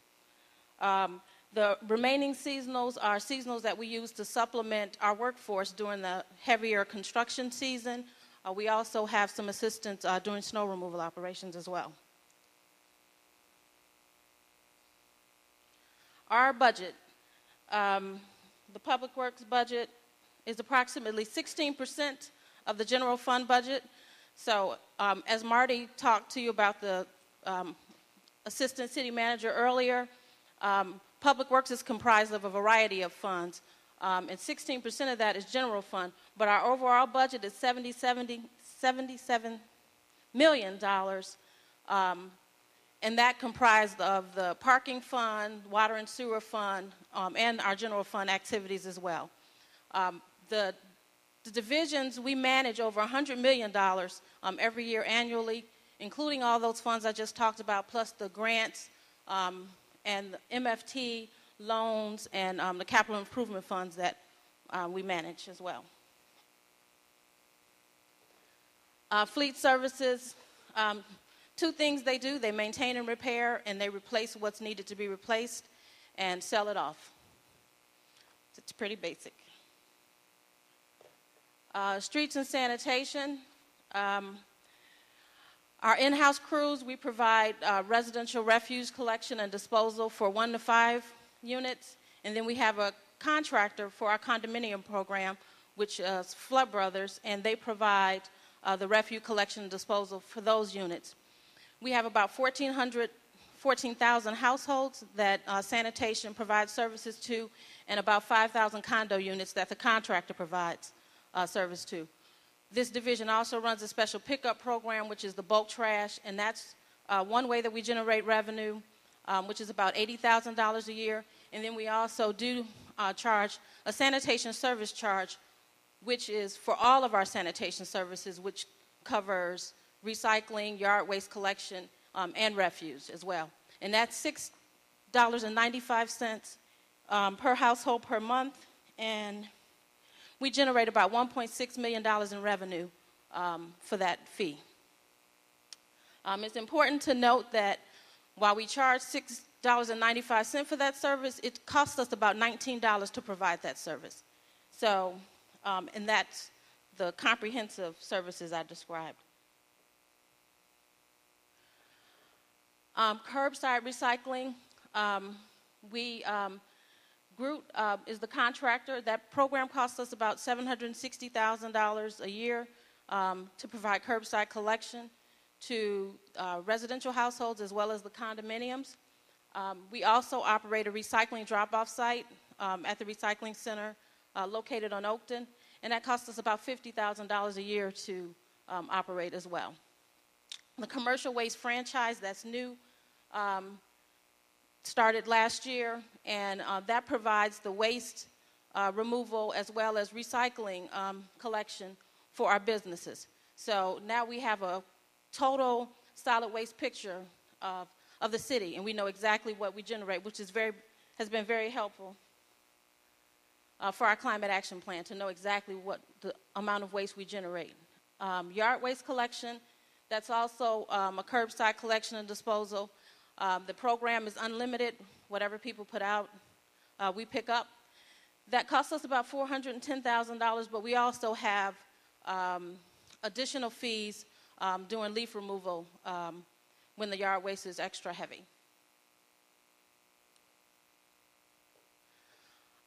Street maintenance division or section of streets and sanitation, we perform street maintenance. The utility repairs for the water division, whenever they have a water main break, we go out and fix the street afterwards. And they do pay the general fund money for the services that are provided from the water and sewer fund to the general fund for the services that we do. We also do pothole repairs as well as some major large asphalt areas from a maintenance standpoint to kind of offset the replacement schedule whenever we can, because we're dealing with limited numbers for replacement and resurfacing of roads. We also perform alley maintenance, alley grading. We will do some asphalt resurfacing in alleys as well, and of course patch potholes in alleys. The curb and sidewalk maintenance, we do temporary patches, and then we also maintain all the bricks downtown. The smaller jobs we do in-house, the major jobs we will contract out. And we also do wall maintenance, something that people don't realize, but those nice walls along Ridge, when they crumble and break, we maintain those as well. So, and up at the top, the picture at the top, that's the street division that takes care of everything on the slide. And they also, this is a continuation of their responsibilities, the street cleaning. We sweep streets on a biweekly basis when weather permits. We also have a business district maintenance crew that takes care of the business district areas and high traffic areas where we pick up the litter along the right-of-ways, like the can that you see there, as well as any blowing litter in those areas. We'll pick that up as well. The parking lot maintenance crew, that's actually a subset of the business district maintenance crew, and we do the same thing, pick up litter, and also maintain the landscaping adjacent to city-owned and operated parking lots. The snow removal operation, that's been mentioned a couple of times before, but it's just a collaborative effort of police, fleet services, the transportation, parks, forestry. Everybody, virtually every city department is involved in some way, shape, or form in the removal of snow.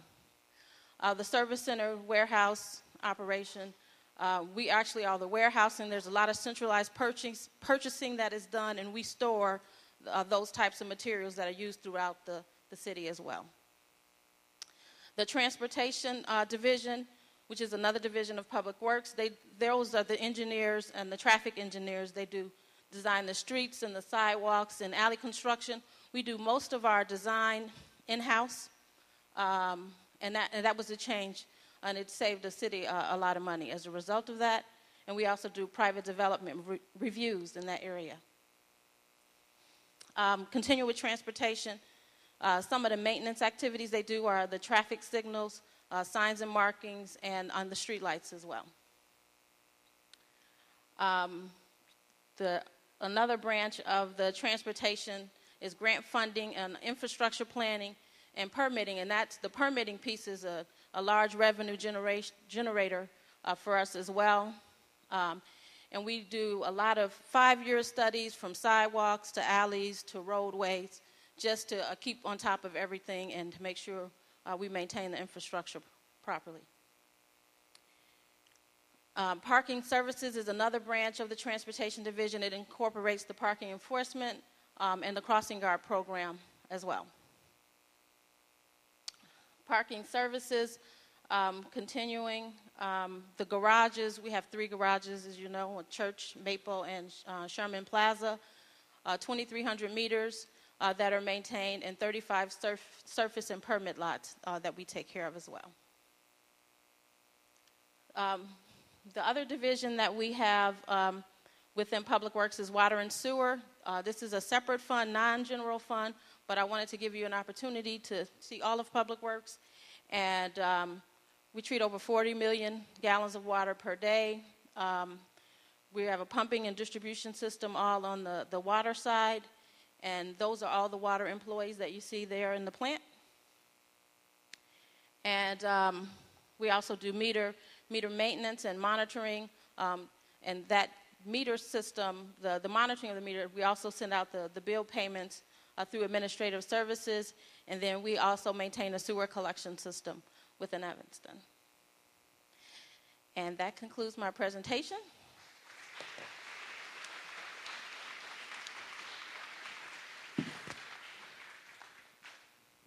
Thank you, Suzette, and thank you to all the department directors and their staff who put together a really outstanding presentation.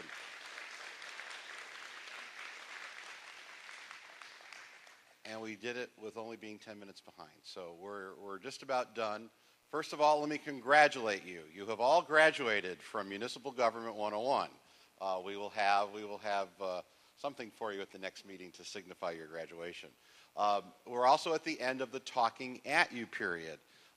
As we've talked with the facilitators that we've asked to help us with this, they said it was very important to get all the talking at out of the way in one session. So we're done with the talking at you. When you join us again for the next 3 sessions, we will shift modes to the you talking at us piece of this. So let's go through the calendar. We reconvene on Thursday evening, November the 12th at 7 p.m. at the Robert Crown Center.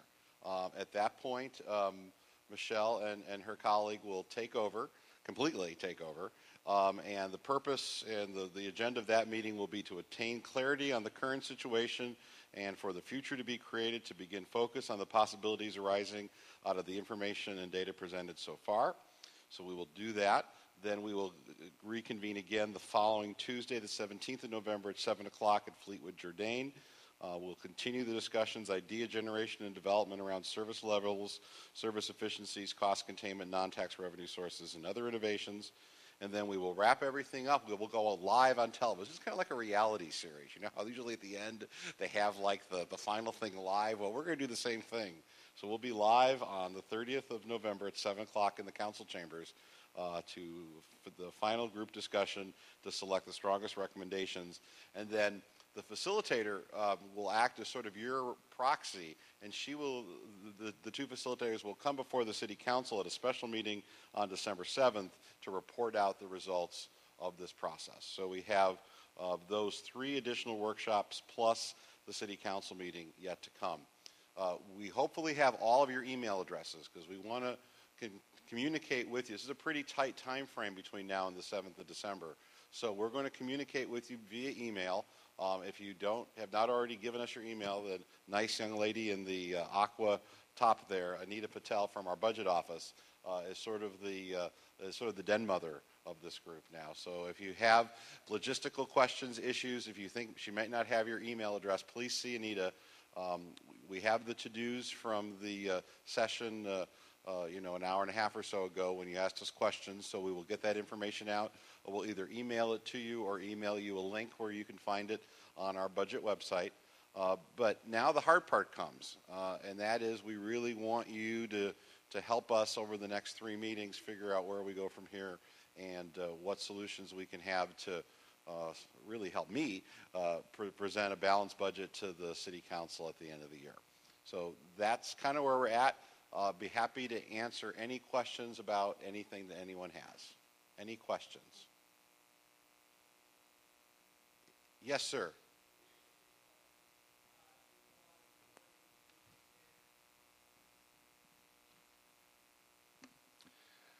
Thank you. There were references to the recycling program and some of the other types of things. To what extent are the revenues that we get in reflected in the figures that we also saw? By and large, not reflected, because we operate these as separate enterprises. Perhaps what we can do, Suzette, is maybe do a one sheet that talks about the expenses and then the revenues, because there actually are some general fund revenues that come in to subsidize that, and I don't know how clearly that comes off in the, I'm sorry? So we'll put something together in writing, have that as part of the information coming out of this meeting, and then we'll also have opportunities to talk more about that. Any other questions? Yes, sir. What is the fire insurance rating for Evanston? What is the fire insurance agency? 3. And so that I would mean if we were 4 or 5, it would ultimately make the fire insurance less expensive on some increment.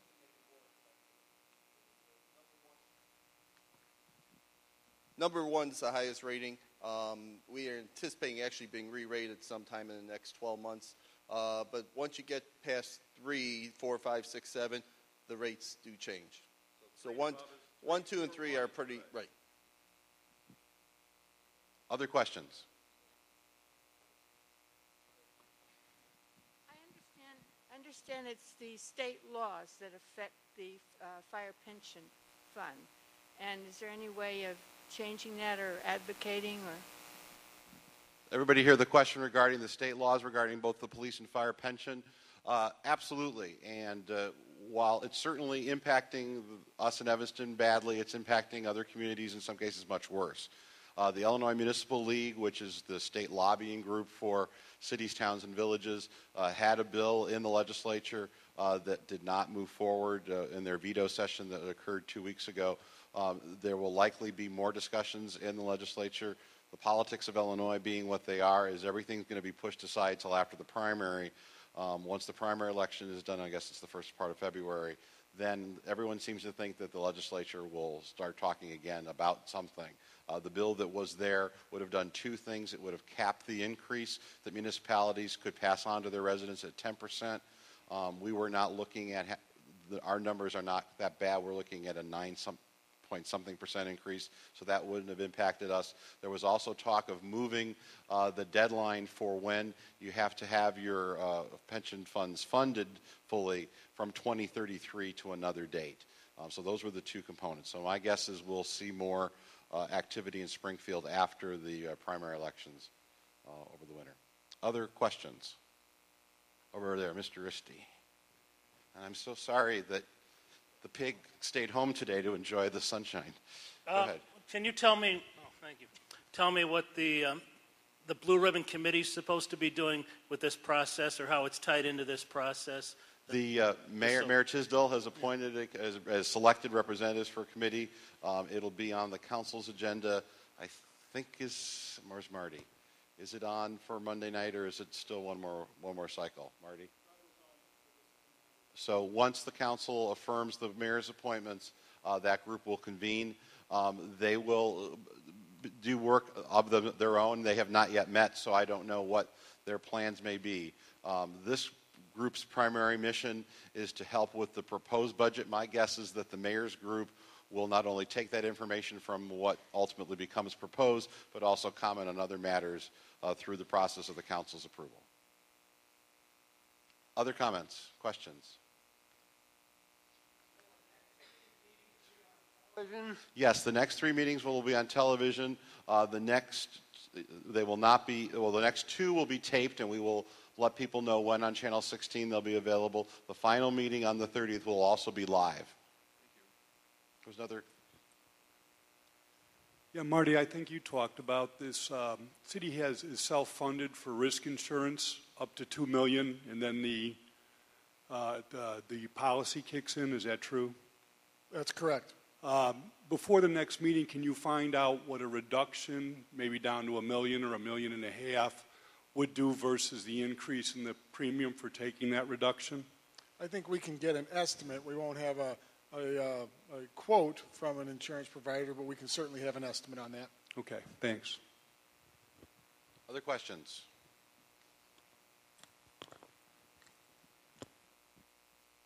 Thank you. We've talked a lot about the expense side. Haven't talked much at all about the revenue side. Are we going to be having discussions about creating incentives for new businesses to locate here to create additional sales tax?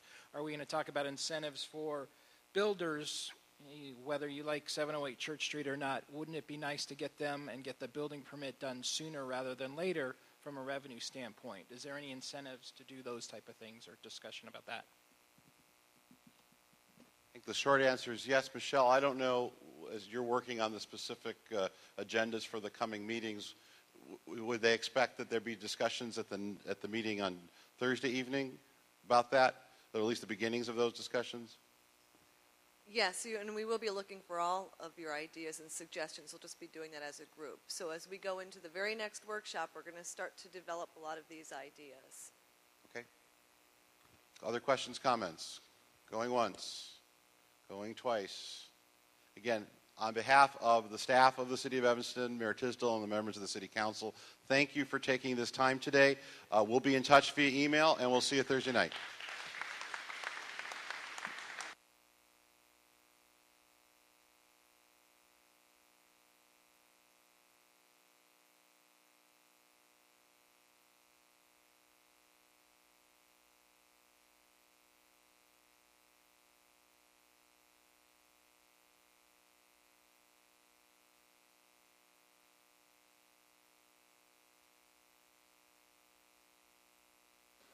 Just one on your way out, we have feedback cards. So please feel free to complete the feedback card, or we're going to have emails. And so if we don't do it via paper, we'll make sure that we get your feedback via your email. Thank you.